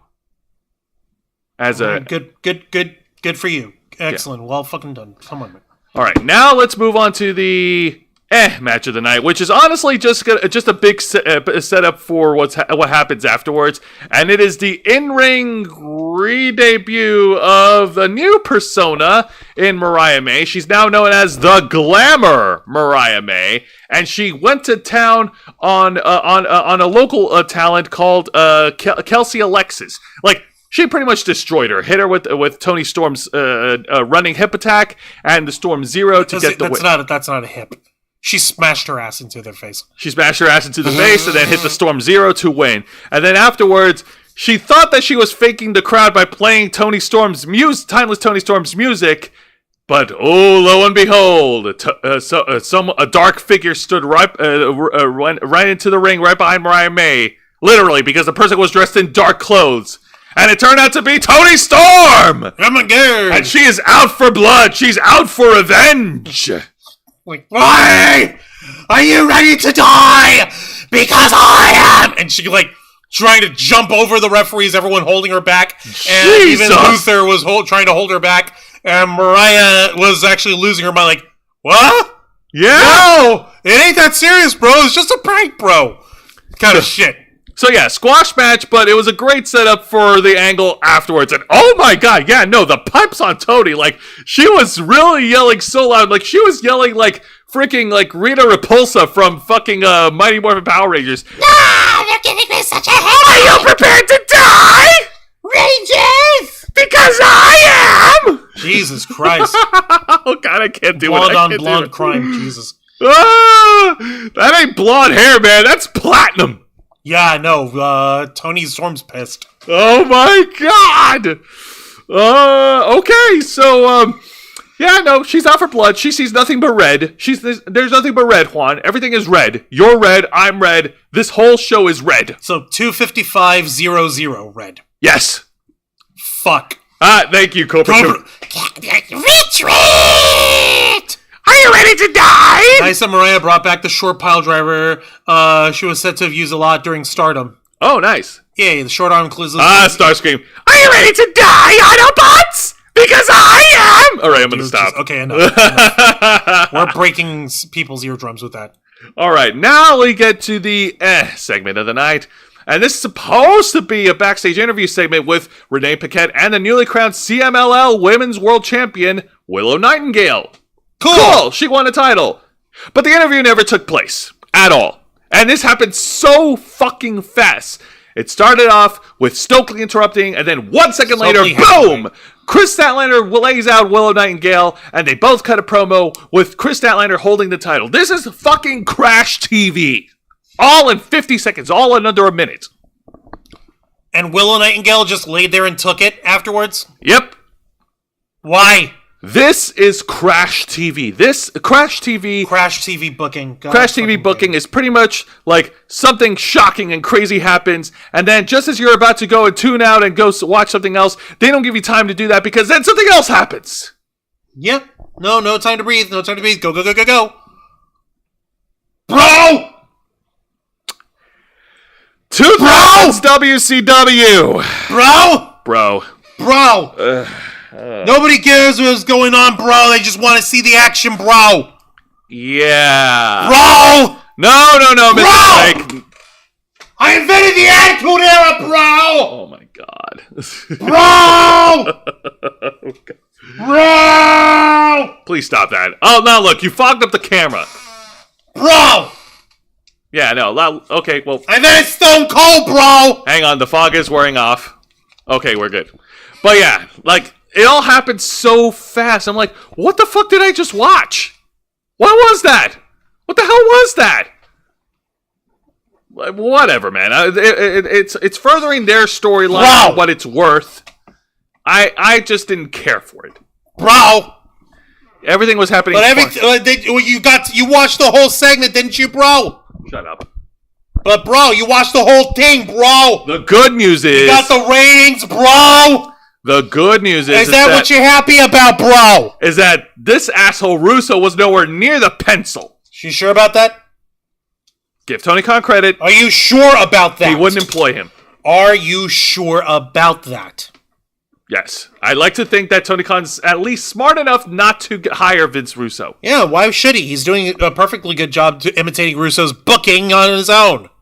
Yeah, unfortunately. I did not know any Chris Stat's segment could be bad ever. Not yet. This was too short. Oh, but this was too short.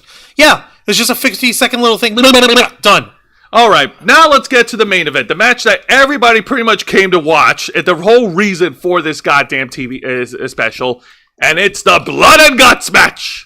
That's Team AEW, represented by AEW World Champion Swerve Strickland, Ring of Honor World Champion Mark Briscoe, Darby Allin, and the acclaimed Max Caster and Anthony Bowens versus Team Elite, represented by AEW Continental Champion Kazuchika Okada, the AEW World Tag Team Champions The Young Bucks, the AEW TNT Champion Jack Perry, and Hangman Adam Page.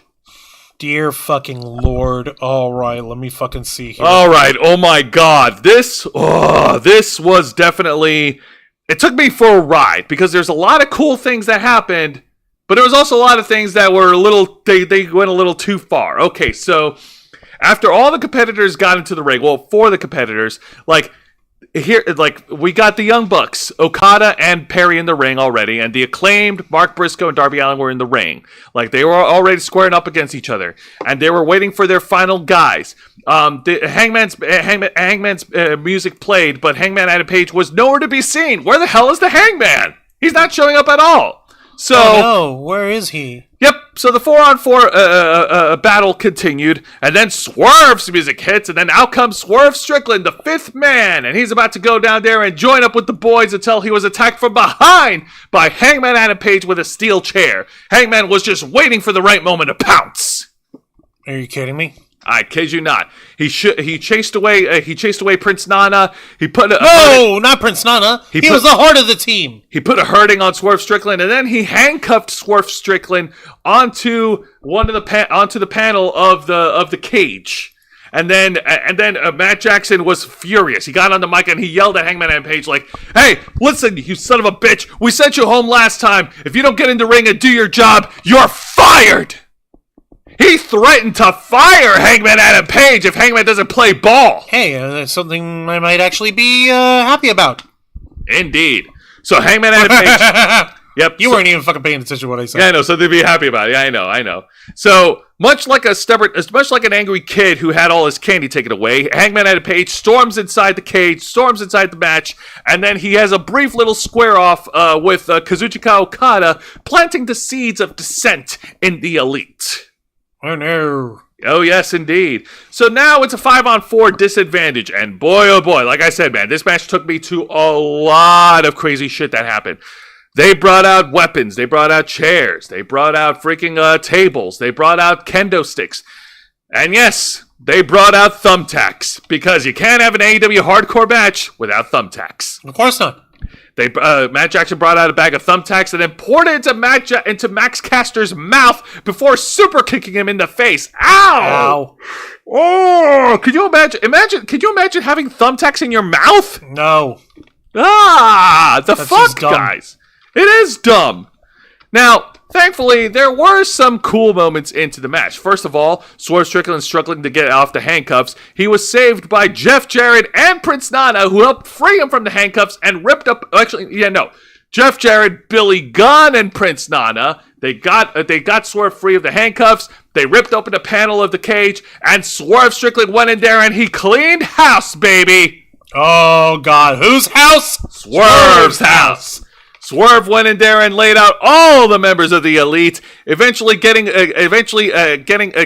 freaking Hangman Adam Page and hitting him with the house call. But then the Elite were able to regain their footing rather quickly, and And then Matt Jackson brings out another case, and each member of the Elite, I kid you not, I would not be making this up, they each had a staple gun. And they started stapling. I'm sorry, what? They each had a staple gun, and they started stapling Swerve Strickland. What? What? Yeah. Where? All over parts. Why? Because hardcore.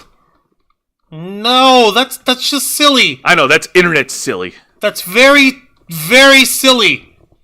But What the fuck, Starscream? But Swerve Strickland is motivated by pain and bloodlust. None of this hurts him. So that's when Swerve started putting the beat down on everybody. And then he grabbed a staple gun and started stapling every member of the Elite. And eventually he got to Hangman Adam Page and stapled him in the mouth before hitting him with the house call. Fuckers, what the hell, man? Hey, admit it, you like that.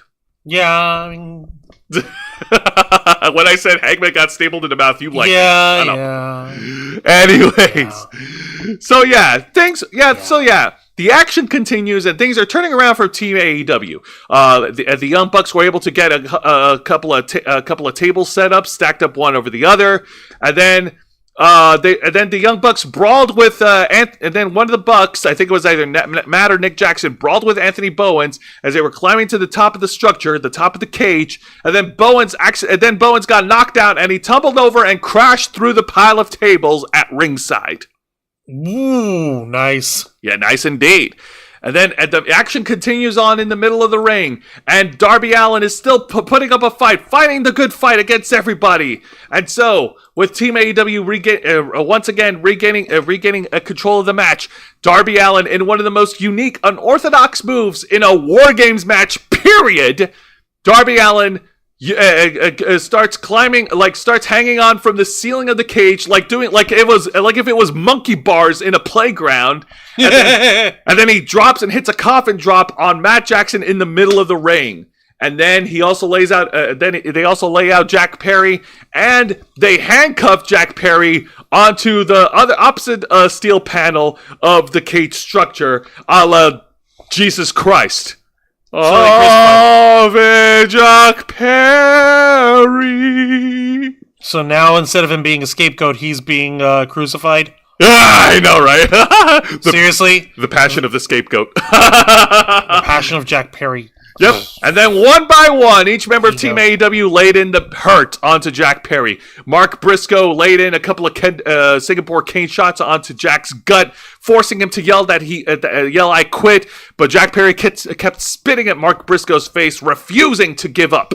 And then Darby Allin, there's this moment that made me cringe a little as Mark Briscoe grabbed a steel chair and hit Jack Perry in the head unprotected. 2 times. Fuck's sake, people. But Jack Perry would not give up. So then, Darby Allin decided to get this party started, as he said on the mic, goes under the ring, and he brings out a tiny little, you know that little, flamey torch thingy that we have in the kitchen? Oh, a butane torch. Yep, a butane gun? Yep, he brings out a butane gun, and he brings out a gallon of gasoline and pours it all over Jack Perry, and he yells at Matt Jackson saying, if you don't give up, if you don't him alive, I will set his ass on fire. And Matt Jackson granted Darby Allin's wish. Darby Allin is going to get a chance to challenge for the TNT title against Jack Perry, but that's not enough for Darby because Darby wants to hear Matt Jackson say the words. And then, just as they're about to set Jack on fire, Matt Jackson panics and said, "No, it's fine. Okay, I quit. We quit. We quit." Ha! Whore. Your winners by quitting, Team AEW. Yay! Like I said, this was a great match, but man, it took me through so many different turns and different places, man. Like, first of all, okay, the unprotected chair shots, what the fuck, guys? Come on, man. We're trying to protect our wrestlers from concussions and CTE. Wasn't there was somebody who was who actually had a fucking statement I'm trying to find regarding unprotected headshots. Yeah, like number 1. Number 2, while the action was pretty fun, then there were some really cool moments that happened in the ring. Unfortunately, a lot of the cool spots, like Anthony Bowens taking the table spot, was all featured in picture-in-picture.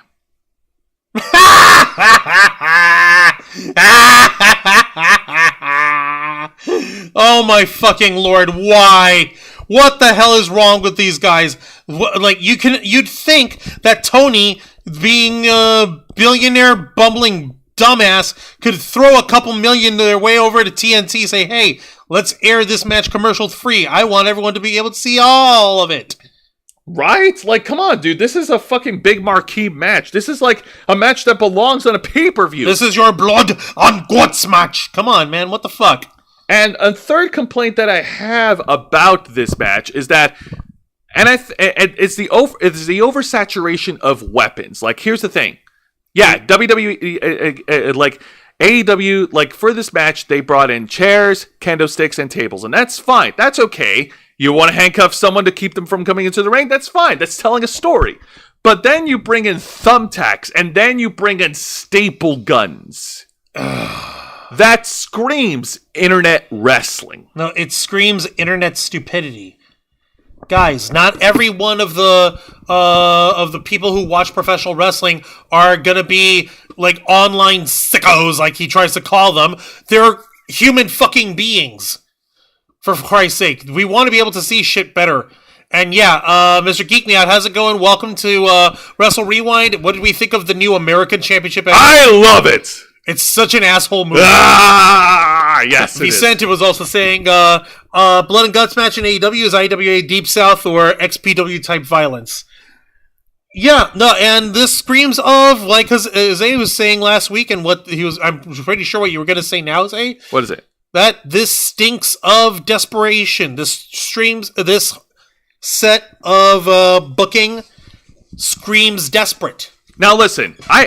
There's no such thing as a War Games match without weapons. WWE is guilty of having their wrestlers bring in weapons during their War Games match at Survivor Series. But this is blood and guts, Jose. You have to be bloody and gutsy. But at least WWE take measures in keeping themselves safe. They don't bring in fucking staple guns and thumbtacks. Yeah, but they should. Really? You really want WWE to go that far? Obviously not! Okay, then. But every single one of the idiot marks is over here are going to be like, yeah, I want that. I want to see more blood. I want to see these guys get hardcore and stuff. Like, man, dude, guys, calm the fuck down. Guys. Like, damn, AEW fans are fucking bloodthirsty. Yes, they are. Well, like the AEW psychopath idiot fans. I know we got fans who can enjoy All Elite Wrestling, but we've also got to fucking have ourselves like a good hard look in the mirror and realize, hey, maybe the guy running that show's a fucking moron. Right? Might be important. Now, Vicente Guerrero said the chair shots to Perry's head were so wrong. Supreme God to give altar boy Luke 5 unprotected chair shots to the head because Rob Black ordered him to. Supreme was crying over that shit backstage. Supreme had to give altar boy Luke. Yeah. Oh my god. Oh my god. Yeah, no, ECW is better than AEW. Sorry. Well, the original ECW. The original ECW, of course. Listen, guys. Actually, no. ECW on Sci-Fi is better than AEW. You know why? Because even though their numbers are sucky, they were still doing better numbers than AEW. Think about that. But anyways, go on. No, I'm just like these poor fucking morons. Like, why do these guys think they have to go this hard for a TV match? And the likeliest reason is obvious.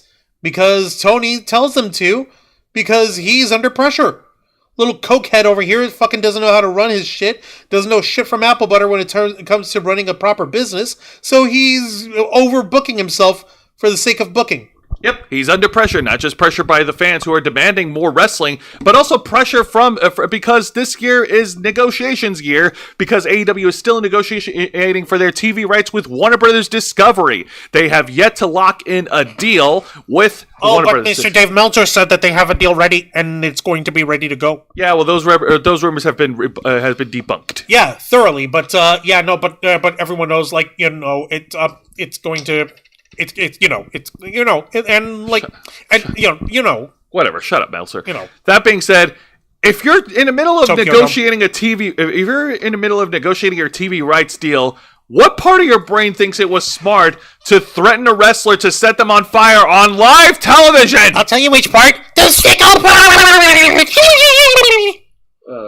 my god. NXT on CW coming soon. Oh yeah, that's right. They're moving to CW. I think temporarily. Is it CW or is it Sci-Fi? Make up your mind. Get me the actual place. I think it's temporarily on Sci-Fi because I think next week on the USA Network It's the Olympics. Yeah. is the Olympics. Yeah. Okay, my bad. They're temporarily going to Sci-Fi until the Olympics is over. Right. And My bad. That one's on me. I deserve a chair shot to the head. No, you don't. Okay, thank you. Just don't light me on fire. Okay, see, you're putting me in a bind here, Jose. Oh, God. Like, am I allowed to fucking give you a chair shot to the head or set you on fire? Like, you can't take both away. Listen, I'd rather take a shot in the gut by a Singapore cane than get concussed and get barbecued. It's the lesser of three evils. And don't even get me started with thumbtacks in the mouth. I want to eat. I know. I want to be able to eat when I grow up too. Now that being said, we're going to shift gears away from we're going to wipe our hands clean from all this blood and guts, and let's talk about TNA Slammiversary 2024. Yay! That's right, one of the annual marquee pay-per-view events for total non-stop action wrestling, and me and Juan were going to review the main event of this year's Slammiversary, and it is a 6-man elimination match, all competing for the TNA World Championship. Juan, let's introduce the 6 participants. All right, the the TNA World Champion Moose defends his title against Steve Macklin, Frankie Kazarian, Josh Alexander, the Wanted Man Nick Nemeth, and Joe Hendry. Oh my goodness, I got a chance to watch Slammiversary today, and I saw the main event of the 6-person elimination match.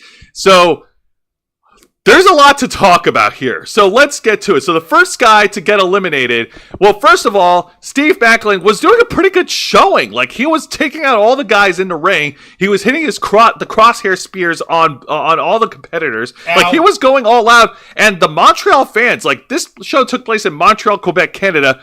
The Montreal fans were booing Steve Macklin heavily. And Steve was just turned babyface. No, it was actually fucking nuts. It was very fucking nuts, man. Like, Canadian fans are very difficult to please, dude. Jesus.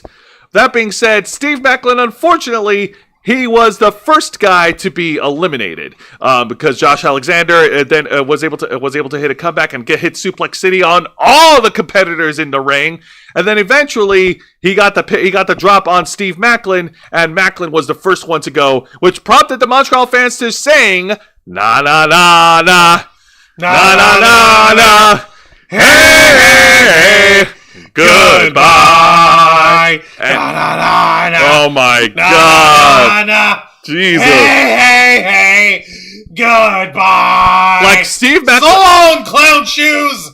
Steve Macklin got some nuclear heat from the Canadian fans, and he just stormed off and flipped them all off before leaving. Wow. Ass. Yep. So the action continued as Moose was able to regain his footing and dominated throughout the main event. And then what's his face? Joe Hendry attempted 2 times to hit the standing ovation, but Moose was able to counter it both times.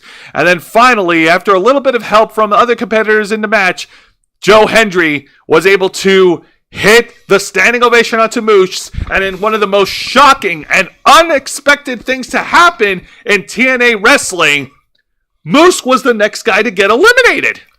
So Joe fucking Hendry basically guaranteed, even if he doesn't necessarily win the match, that we would have a new TNA World Champion by the end of the show. Yes! And everyone was loving it! Also, shout out to Moose for his red, white, and blue American flag ring gear. That was really cool. That's like right up there with MJF's American Championship. Is this what these guys are doing? Is this like an Olympics thing? I Just whatever you do, don't mention the Olympics because these guys will sue you. Don't believe us? Ask Logan Paul. don't know. I think somebody Bitch! either in Jacksonville or over in Tennessee tuned into NXT's Heat Wave and saw Ethan Page wearing USA shit in Canada, and they were like, what if we could do that, but cringier? No, I'm pretty sure it's an Olympics thing. I know. It's just a coincidence. But anyways, so Moose is the next guy out. We're going to get a new champion. Great. And then Josh Alexander squares up against Joe Hendry. And in another shocking moment that's happened in the Slammiversary main event, Josh Alexander hits a low blow on Joe Hendry and turns heel. He turns heel, puts the beat down on Joe Hendry, and Joe Hendry was the next guy eliminated. No, he was the heart of the team. Oh my God! The nerve. Oh. Really? Wow, you dirtbag. How could you, Josh Alexander? I fucking believed in you, man. I know. I actually wanted either freaking Nemeth or Josh Alexander to be champion, but no, I can't have this. No. No. So Josh Alexander eliminates Joe Hendry. So now we're down to 3 participants: Josh, Frankie Kazarian, and Nick Nemeth. Eventually, the brawl spilled out from outside of the ring and onto the stage. And there was a table spot where Nick Nemeth super kicks Frankie Kazarian. Frankie Kazarian falls off the stage and crashes through the table out in the outer area. And then the match was focused on both Josh and Nick Nemeth. Oh, so then we only had 2 left. Well, yeah. Well, I mean, technically, Frankie wasn't eliminated. Yeah. And fuck Frankie. Yeah, he's getting fucked up anyway. Yeah. So Josh and Nick go back and forth. Nick tried to hit the super kick. Josh Alexander was able to dodge it multiple times, and then Josh Alexander hits his suplexes onto Nick Nemeth in the middle of the ring. And then after some more back and forth action between these 2 Iron Men, Nick Nemeth finally connects with the super kick onto Josh Alexander and hits the danger zone to eliminate the walking weapon. And then we're left with Kazarian and Nemeth. Yep, and speaking of which, Kazarian goes back into the ring, the opportunist that he is, and picks up the pieces and tries to eliminate Nick Nemeth. He tries to hit the I think it's called the Fates of Black. Sorry, I was about to call it the Dead Eye, but that's a Hangman name. Fuck that. Yeah. So he tries to hit the Fates of Black, and Nemeth was able to kick out, and then he tries to lock in the freaking chicken wing headlock, a sleeper hold, to force a submission victory, but Nick Nemeth was able to break out of it, and in the final seconds of the match, Nick Nemeth hits the super kick again onto Frankie Kazarian and hits the danger zone to pin and win. Your winner and new TNA World Heavyweight Champion, the Wanted Man, Nick Nemeth. Well fucking done. It's about damn time. Congratulations to Nick Nemeth. We couldn't be happier for you, buddy. Unbe-fucking-believable. I am so fucking stoked. Hells yeah. Finally give this man his due. He finally showed up and showed off. That was awesome. Since Nick Nemeth joined TNA in January, he made it very clear he wasn't going to go after the title quickly, but he gave himself a couple months to get himself seasoned into the TNA scene, and this was much well deserved. He absolutely has deserved it. He has earned it. Moose had a great title run since January, 7 months title reign. That's not bad. Much respect to Moose. He was an awesome champion. Being an asshole evil heel, yeah. Well, yes, of course. And the Josh Alexander heel turn, not gonna lie, that was very unexpected. Holy shit, that came out of nowhere. But I'd like to see where that goes. Now, that being said, this title victory of Nick Nemeth didn't come without controversy, because there were some fans screaming on the internet that Joe Hendry was eliminated and he got buried in TNA Slammiversary and that TNA did him dirty. What do you think? Motherfuckers, let the story breathe here, guys. Joe Hendry will have his time. In the meantime, we've got the Wanted Man over here. We've got Nick Nemeth as the new TNA World Champion. Fucking let it breathe. I would love to see Joe Hendry be champion too, but let's let this drama play out. All right? You will see it unfurl. Trust the process. Exactly. Not trust the system. Trust the process. Let the boys cook. Let them cook. Exactly. Right now, they gave us a nice, amazing, a baked potato here. But it's a really great baked potato. It's stuffed. It's got sour cream. It's got chives. It's got little bits of bacon. You got a thing of nacho cheese that you can dip on the side. You got the little sticky thing in the hands in there. It's great. It's good. It's good, okay? It is good. That being said, the rest of Slammiversary was a lot of fun. Jordan Grace was able to retain the Knockouts World title against Ash by Elegance, albeit from interference from Rosemary. And what else? I'm trying to think of what else happened. Oh, yeah. And we crowned a new X Division champion. Mike Bailey won in his hometown of Montreal. Yeah, congratulations to the speedball over here. Oh, Macklin. Mr. Quake saying McLean was a Marine. You spelled it out the way fucking Santino says it. Steve McLean. God dang it, I just fucking realized it. I'm proud to be an American when it makes me know I'm free. But that being said, speaking of speedball, I want to take a little bit of a segue here because I actually want to talk about something really small, and Juan recommended that I bring this up. Okay. I don't know what Jose's bringing up, but feel free. Oh, this. Okay, let me just bring the graphic down. Yeah, no.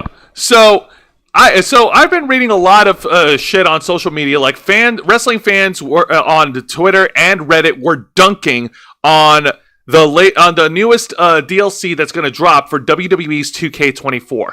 Now, this DLC package features Raw commentator Pat McAfee and his friends from the Pat McAfee show As wrestlers.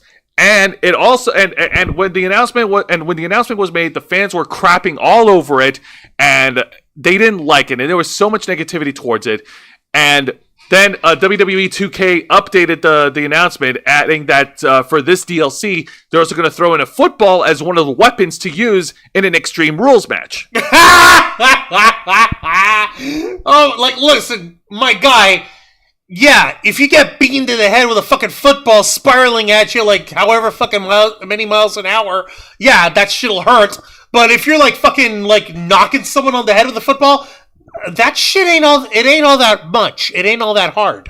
However, the fans didn't take a closer look like I did. Through some investigation, I actually went into the Create a Moveset suite that's featured on WWE 2K24, and I actually found a list of downloaded moves, and there were some wrestling moves that have not been unlocked yet until the DLC drops next week. And these moves, like, some of these moves were familiar to me. Like, these are moves that I see in Speedball Mike Bailey. Like, they added in the Tornado Kick and Ultimate Weapon.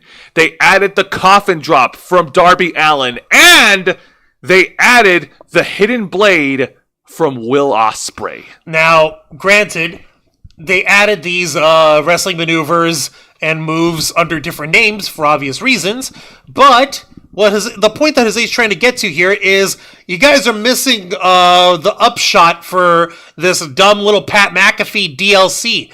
It's not about Pat McAfee, it's about the moveset. Exactly. And besides, I actually want to use Pat McAfee and friends in a War Games match. You what? Use Pat McAfee and friends in the War Games match. They'll be my equivalent of the Job Squad.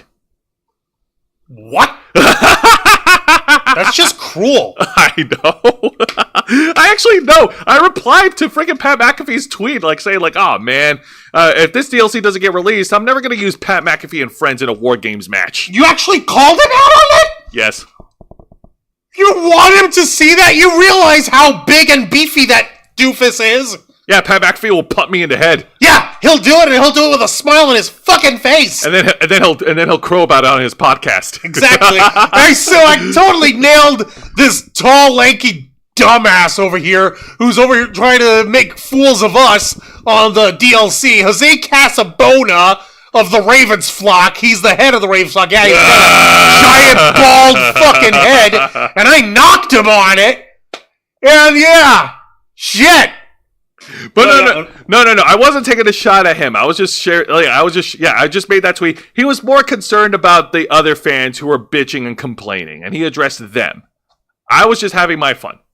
So we're good. It's all good. You sure about that? I like Pat McAfee. You sure they're good? Yes. You sure you don't want Pat McAfee to try to kick you in the head so we can get some easy clout? I like my head where it is. Okay. Think of the clout. Think of the subscribers. Watch it. We just talked about concussions a half hour ago. But think of the subscribers. Oh my god! You get so many new subscribers, so many new eyes on the Ravens flock. Dumbass. But no, I like Pat McAfee. He's great. He's a great commentator on Raw. He has a lot of passion for wrestling, and yeah, no. There's not much else to say about Pat. He's awesome. Guys, do us a favor and share this video with Pat McAfee on Twitter so we can get him to kick Jose on the head. Please, yeah, you know what? Go ahead. Do it. Anyways, now let's go into tonight's edition of TNA Impact, the fallout from Slammiversary. And the show opens up with an in-ring promo segment with the newly crowned TNA World Heavyweight Champion, the Wanted Man, Nick Nemeth. Yeah. That's right. Nick Nemeth got on the mic and he cut a super awesome babyface promo and how much this title victory means to him.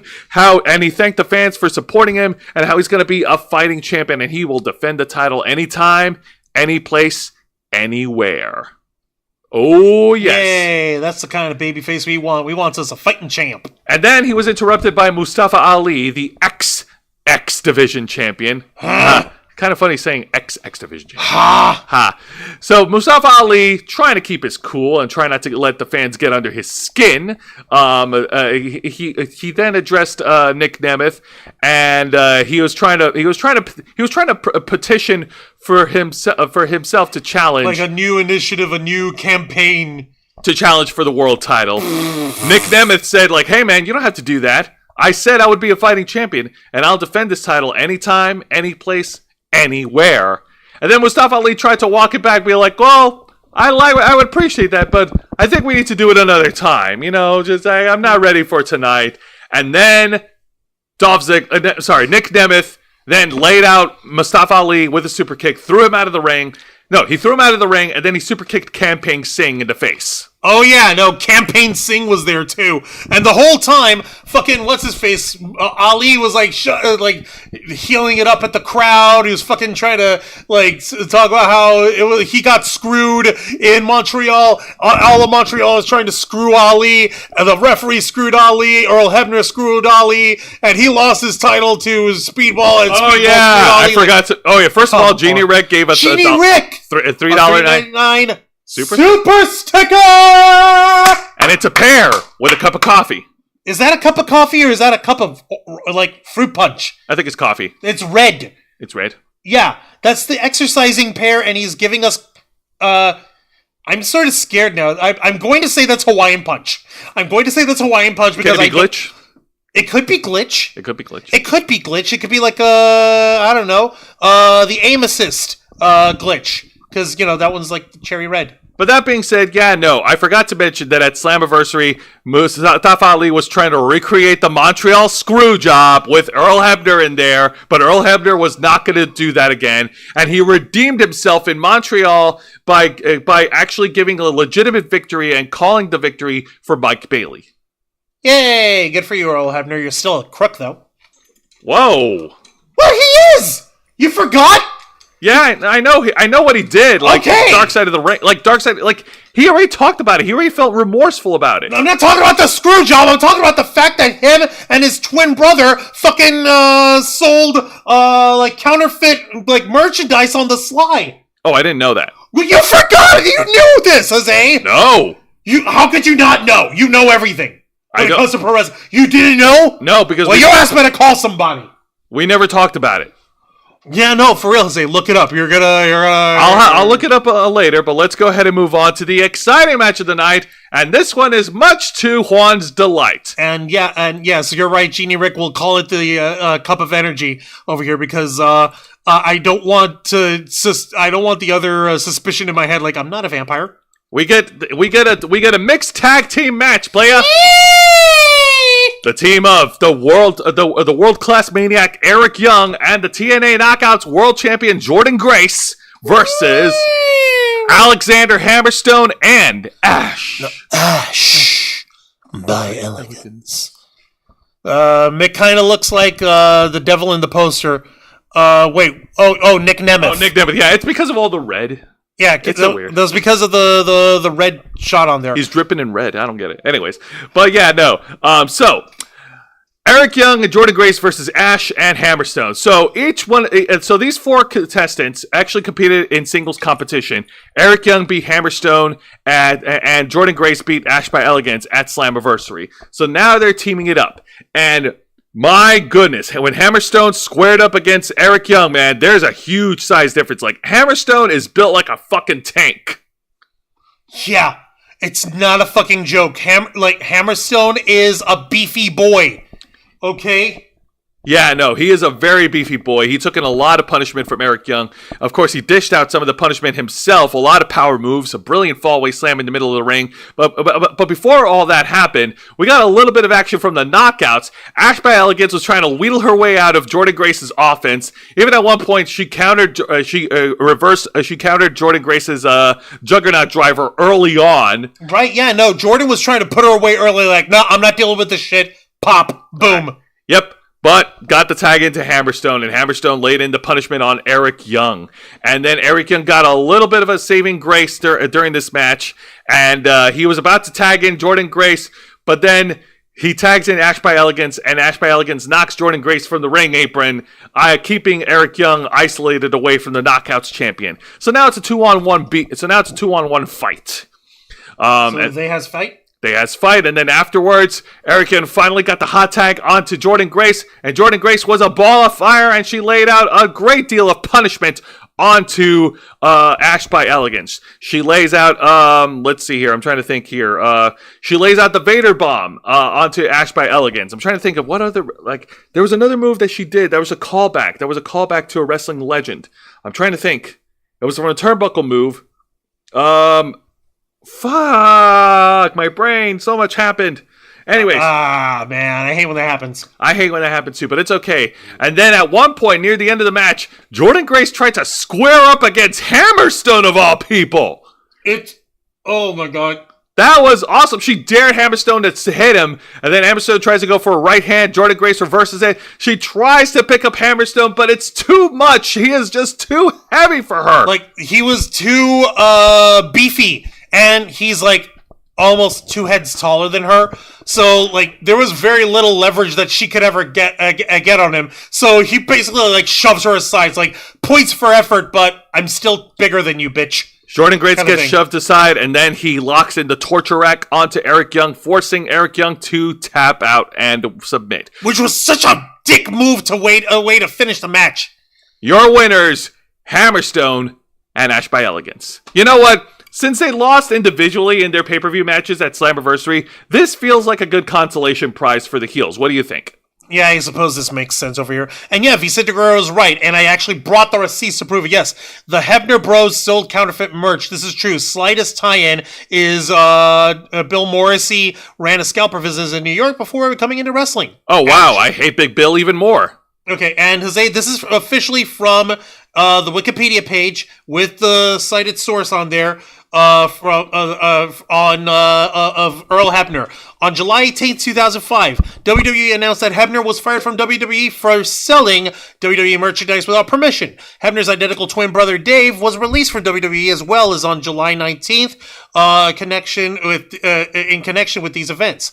These activities would have been conducted from a store that Earl Hebner had partial ownership in, the St. Louis-based Pro Shirt Shop. To avoid negative publicity, the controlling owner of the Pro Shirt Shop, Nick Ridenour, bought out Hebner's share in the company and released a press statement which claimed that the company only received merchandise from licensed distributors. Wow. Yeah. Okay, well, listen. It was over in 2005, so that's 19 years ago.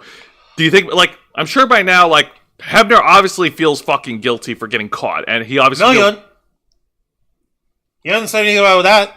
Oh, well... He hasn't said anything about that in any way, shape, or form. The whole thing that we know that he's guilty about is the Montreal Screwjob. So that's fine. We can have that nice little moment. But he's still a sneak thief. Yeah, and so is Big Bill now that we know it. Ugh. Yeah, and Vicente's even saying, I liked how well Ash by Elegance and Hammerstone worked together. Oh, great! Scary. That's awesome. Can we please shove aside the personal concierge then? No. Damn it. Macklin is cool, yo, Joe. He's gonna kick my butt. Yeah, no, Steve Macklin, he will eat us alive. Now we get if he eats junk food, because we're junk. But now we get to the exciting segment of the night, and this was so much tension, so much emotion.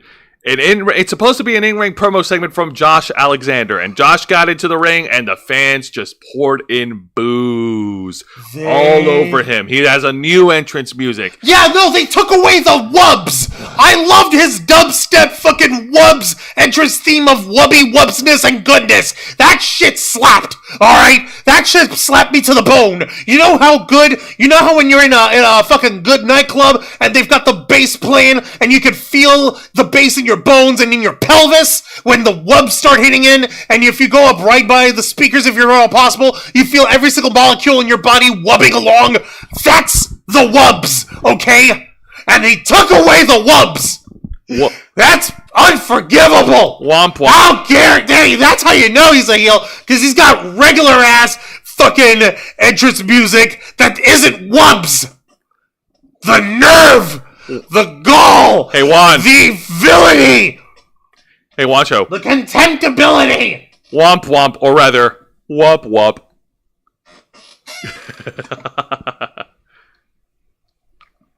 Cut it out. Anyway, so Josh Alexander, he tried to get in a couple of words, but the fans are not letting him talk. Like, he kept shouting at them to shut the hell up. But the fans kept pouring it in and pouring it in. And then Josh, at the end of it all, he pretty much just gave up, dropped the mic, and left. Like, even though he said very little, you can tell by his body language, the way he walks down to the ring, the way he circles in the middle of the ring, waiting to talk. His attempts to get his words out, and how he just dropped the mic and just pieced out of Montreal. So, Josh Alexander, such a dick move. Like, okay, you people really want to know why I did what I did? And they wouldn't fucking let him talk. He's like, you know what? Fuck it. Drops the mic. Just leaves it all like, fuck y'all. Y'all don't get an explanation. He got a little bit of heat from the town of Montreal when he said that Toronto was the much better town in Canada. Oh, the nerve. The healiness of it all. God damn it, man. Damn, man. That's like MJF saying that Long Island, New York is better than Nashville. I mean, yeah. Well, I don't know. Have we ever been to Plainview, Long Island? I don't think so.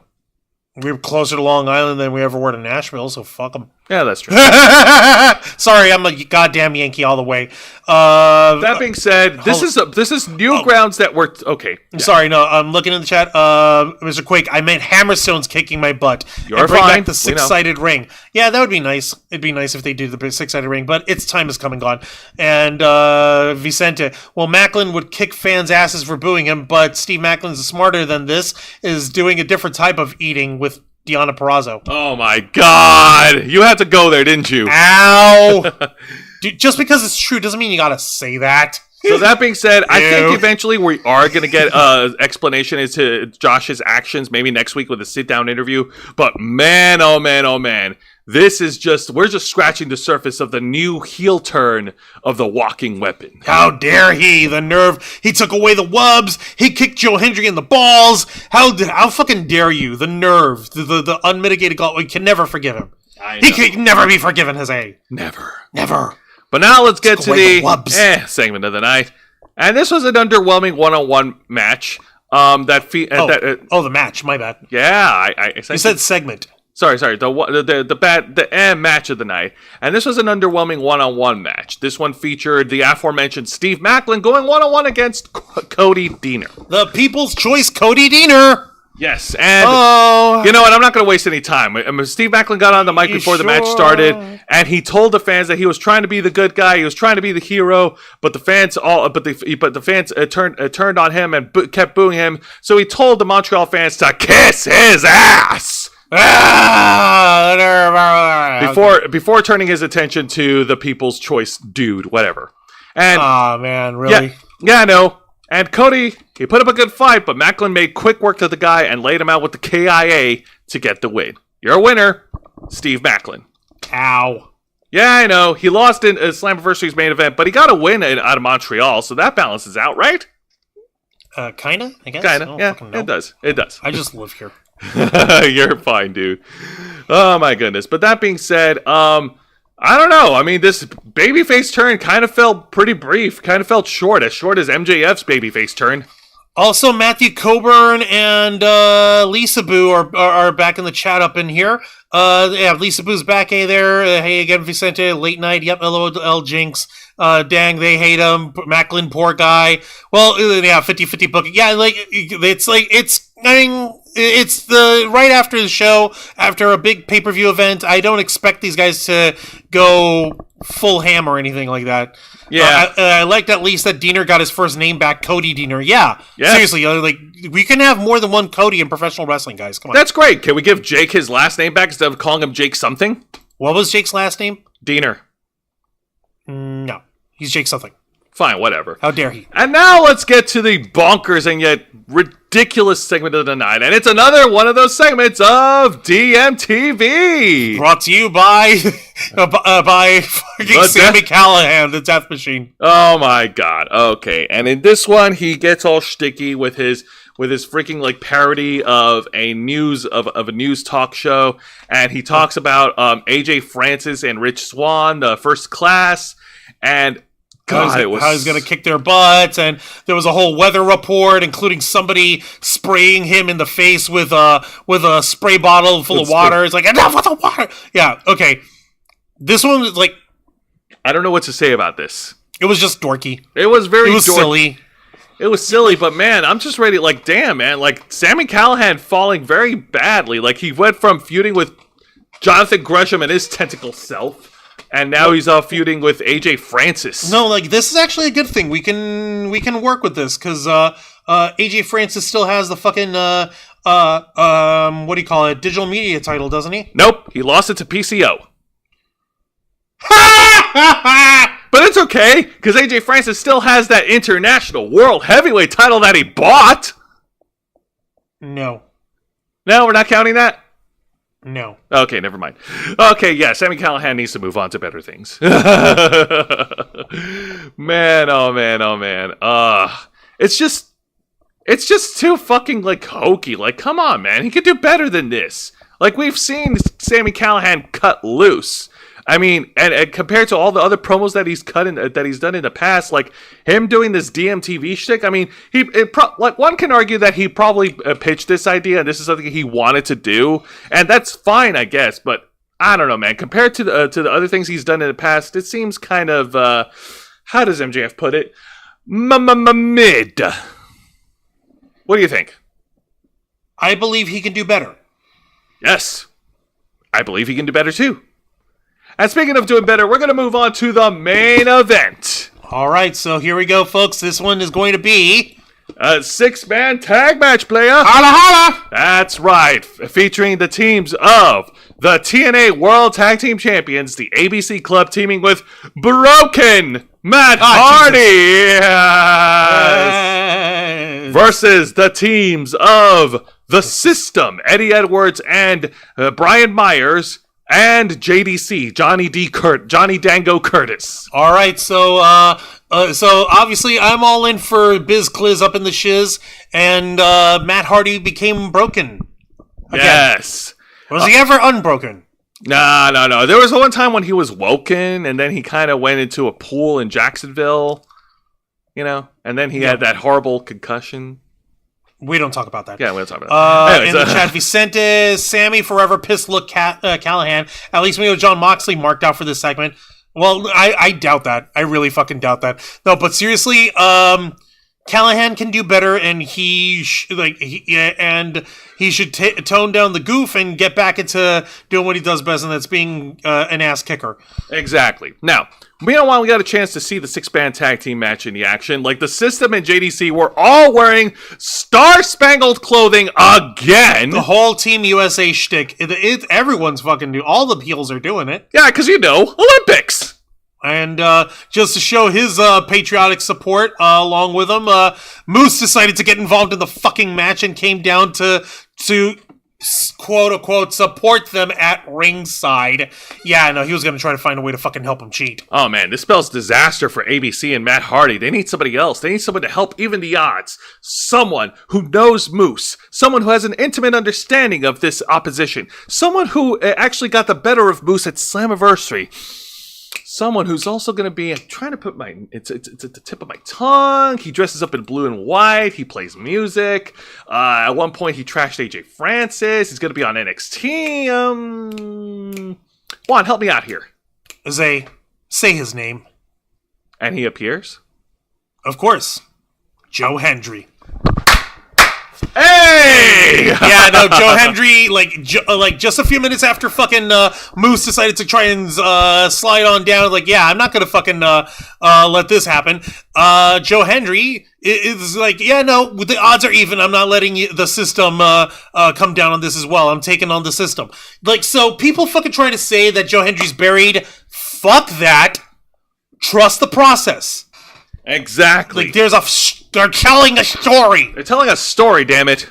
Doing good, Mr. Quake. Hope you are too. Yeah, yes, I am. TUSA. 2004 SummerSlam vibes. It's like 1993 all over again. Whoa! Is it 1993 or is it 2004? Make up your mind. Yeah. Let's not go 1990. Dude, that's Lex Luger, dude. We don't touch that. Anyway, we don't touch Lex Luger. So getting back to the Lex Luger person will touch us back in a bad way. Ugh. He will hurt people. So getting back to the six-man tag match, this was definitely a lot of fun to watch. The system was able to regain control, and after they were putting the beat down on Chris Bay, keeping him away from the other tag partners, and then eventually Broken Matt Hardy got the tag in, and he laid out both Eddie Edwards and Brian Myers with a double side effect in the middle of the ring, which was cool.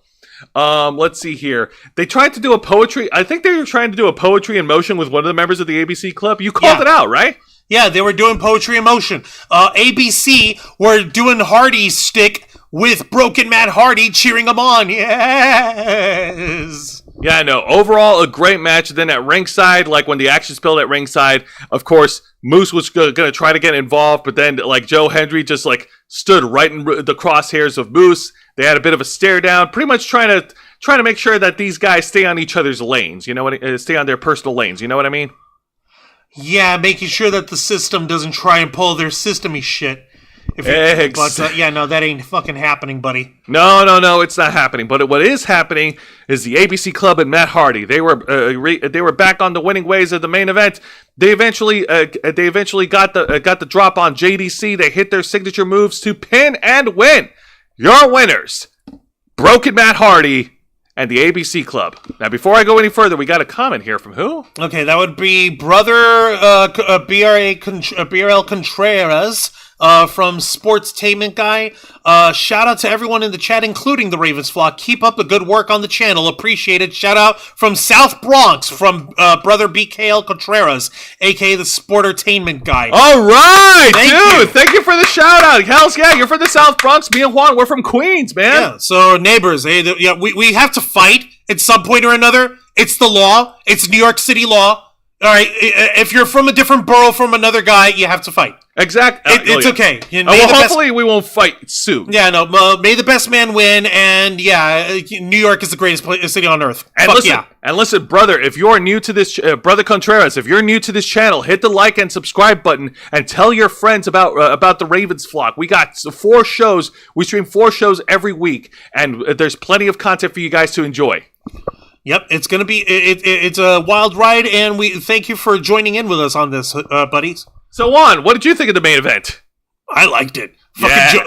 Joe Hendry even fucking did his fucking thing at the end of the fucking his entry just to play everyone out before they went to the commercial break on there. Yeah, it was like, buddy, you're just standing at ringside. It's like, you're just standing at ringside, but of course it wasn't just standing at ringside. He was keeping Moose off. He was keeping what's her name off of everyone's back over here.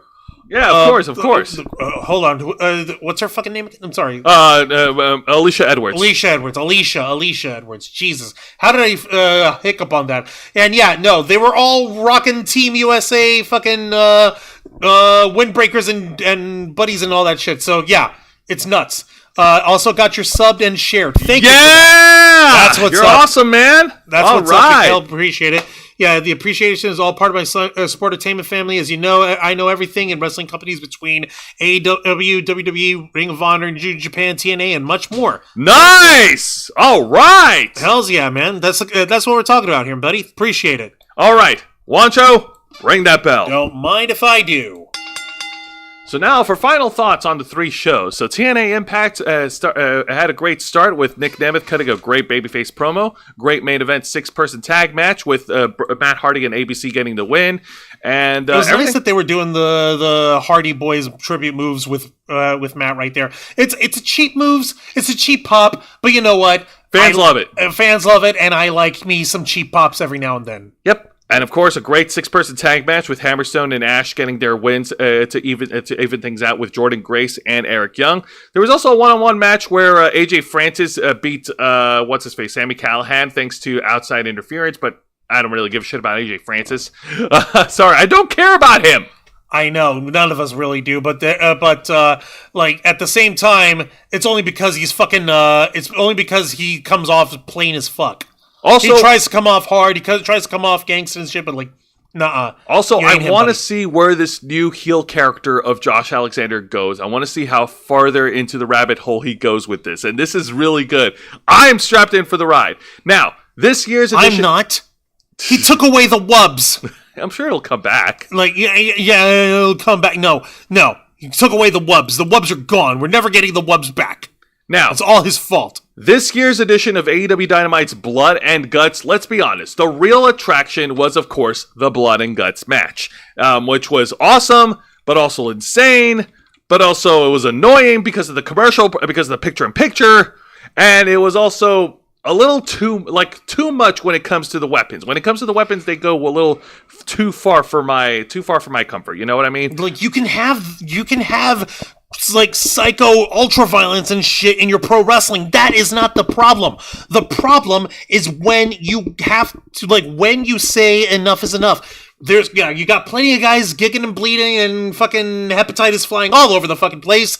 But like, really, even the threat of fucking of setting Jack Perry on fire again again. Yeah, dude, the TV in the middle of TV rights negotiations, I'm pretty sure the network, somewhere in the network executives higher ups will look at this and be like, maybe we should stay away from this. They're just be like, we got to put some fucking guy to rein this idiot boy down a little bit, because like, Jesus Christ. Now everything else was fun. Team AEW got the win, as they should. A great FTW championship match between Jericho and Suzuki. Like, especially when Jericho's getting his ass wrecked. Like, holy fuck, man. Getting his chest all bloodied up from chops. That is painful. Couldn't have happened to a more deserving person. And I love the return of Toni Storm back in the ring and how she was completely unhinged. Yeah, no, she was pissed. I'm glad that they're trying at least to wash the taste from last week where Mariah fucking said like, oh, this is all part of my grand design. This is all part of, like, what grand design, woman? Exactly. Are you fucking kidding me? What grand master plan? Yeah. Blood and Guts match should have been no commercials and no flamethrower. Yeah, see? Easy. No flamethrower, no commercials. Exactly. Boom, no picture-in-picture. Fucking Tony Khan's got the fucking money. He could fucking front for them to give the last hour commercial free. But he's letting his friends think for him. Yeah, no, and his idiot friends are the fucking Young Bucks on there. But the opening segment of MJF and unveiling the American title, that was pure...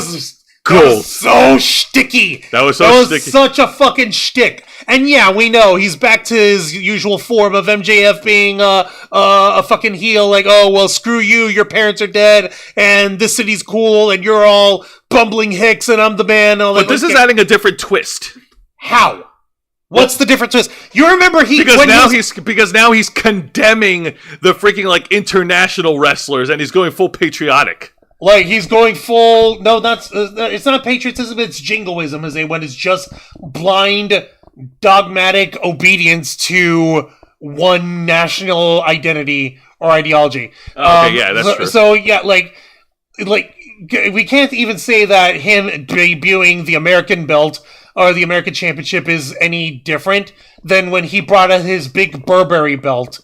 Version of the AEW. No. He's done this before. It's the same shtick. Same shtick, different code, but when he does it well. Exactly. Now, this week's edition of NXT, the go-home show before the Great American Bash, that was also fun. Trick Williams is now set up with different contenders to fight with. It's Cedric Alexander, Ashante the Adonis, and now Pete Dunne, all vying for the main event spot. Ethan Page is growing more paranoid and more crazed by the minute as the NXT champion. That's because Oro Mensah keeps jumping him. He's catching all the smoke. That's what you fucking get. And Joe Hendry. Welcome to the locker room, Ethan. And Joe Hendry is gaining a lot of publicity from TNA and WWE since he's going to be performing next week. And no, the video package, even though a lot of the wrestling fans knew who he was, it was still a pretty well-produced WWE video package to introduce to the casual viewer. Yeah, like, oh, by the way, this is the reason why this guy, this weird blonde dude with the beard and the slacks and the blue button shirt, this is the reason why this guy is so popular. Because he sings diss tracks, and he's an excellent wrestler, and he's viral because he's got that DIY attitude. Exactly. And, of course, the main event with the Rascals getting the win in an exciting 6-person tag match. Yeah, that was awesome. It belongs in X Division programming for TNA.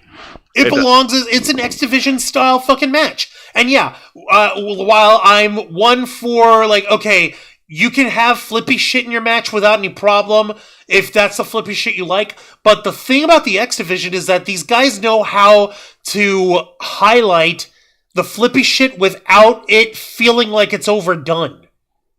That's the thing. Like, it's they don't gank at the fucking screen. They don't fucking overdo it with like a million Canadian destroyers and no selling pile drivers and that kind of this. They go in for like, okay, if we're gonna do high impact moves, we're gonna make it count and we're gonna make it feel like it fucking hurts. Exactly. Which is how you do the flippy shit right. Also, conversely, in an example of a hardcore weapons being brought in and the wrestlers being safe about it, Josh Briggs versus Brooks Jensen, the no disqualification match, that was a good example of it because they didn't go too far with the weapons. They brought chairs, kendo sticks, and they crashed through an announce table, and they brought in steel steps. So yeah, no, it's about balancing, people. Yeah, I know it's a little tough to balance when you have 5-on-5 guys inside, trapped inside a steel cage in double ring steel cage. It's a little tough to maintain balance when everyone's doing their own thing, but it can be done if you're smart about it. Exactly. It shows personality. Yes, exactly, Mr. Quake. With thing with Joe Hendry and all that. Blood and Guts match should have been no commercials and no flamethrower. Yeah, we know that. And Vicente also said, I knew Jose and Juancho are New Yorkers. I wonder if you guys watch a fellow YouTuber, DJ from New York. He has tons of subs. I don't, but we will check that out. Yeah. Now, that being said, we've reached the end of the programming. And speaking of Joe Hendry, what about the Gallus? Until we know the Gals are literally not... Oh, yeah, no. We're going to see where that story goes. Don't worry. But that being said, I do have a few announcements before we close off. First of all, just a reminder to the folks watching, there will not be a Los Amigos play this Saturday. We're going to be taking a 1-week break from that because we're saving all our gaming energy for Sunday, July 28th at 1 p.m. Eastern. Nerds all over the internet, welcome one, welcome all. We all welcome you. Where is it? The Ravens Flock presents our third quarter annual subathon for the 2024 called Formula 11 Subathon. And we'll be playing Mario Kart 8 Deluxe. Yep, we're going to be racing against each other. We're bringing in food for each other as a big potluck. We're going to kill our friendships. We're going to entertain you. And we're going to have ourselves a hell of a time, folks. It's going to be fantastic. And it's going to be at 1 p.m. Eastern on Sunday on YouTube. And it is a subathon. Our goal for its subathon is to get the number of subscribers up. As of right now, we are sitting at 1,555 subscribers, 1555, but we can go higher than that. You're damn right we can. So do us a favor, do yourselves a favor.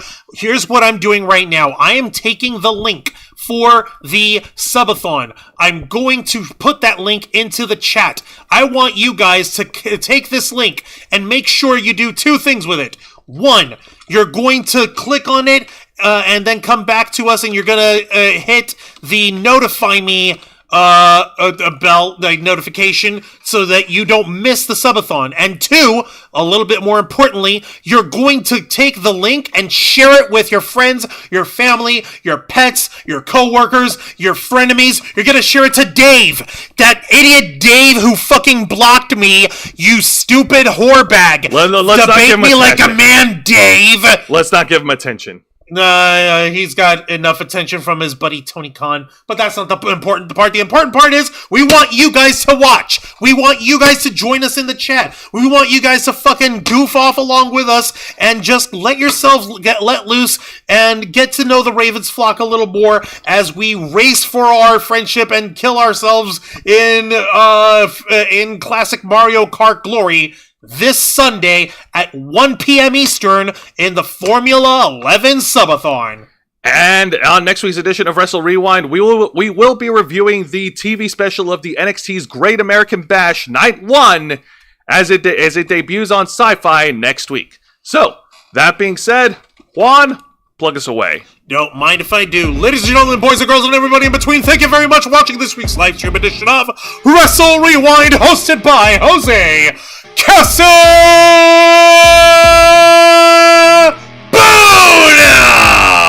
As he reviews for you the best of the worst of 3 of the most exciting professional wrestling programs in North America today: WWE's NXT, All Elite Wrestling's AEW Dynamite, and TNA Impact. Step into the ring every Thursday night at 10 p.m. Eastern Time, simulcasting on YouTube and Kick. Hit the subscribe or the follow button, ring the notification bell to stay up to date on all of our content. Become an interflocker by hitting the join button, and until next time, continue to follow us on Facebook.com/TheRavensFlock, Twitter.com/RavensFlock13, Instagram.com/TheRavensFlockOnline, Kick.com/TheRavensFlock, and of course, remember to hit the subscribe button and ring that tiny little notification bell right here on our flagship platform, YouTube.com/TheRavensFlock, humble home of the Black Files, Los Amigos Play, Wrestle Rewind, and The Ravens Flock. All right, folks, thank you very much for tuning in to another exciting edition of Wrestle Rewind. For Mr. Juan Arouse, I'm Jose Casabona, and the one greatest city in the entire United States of America is Queens, New York.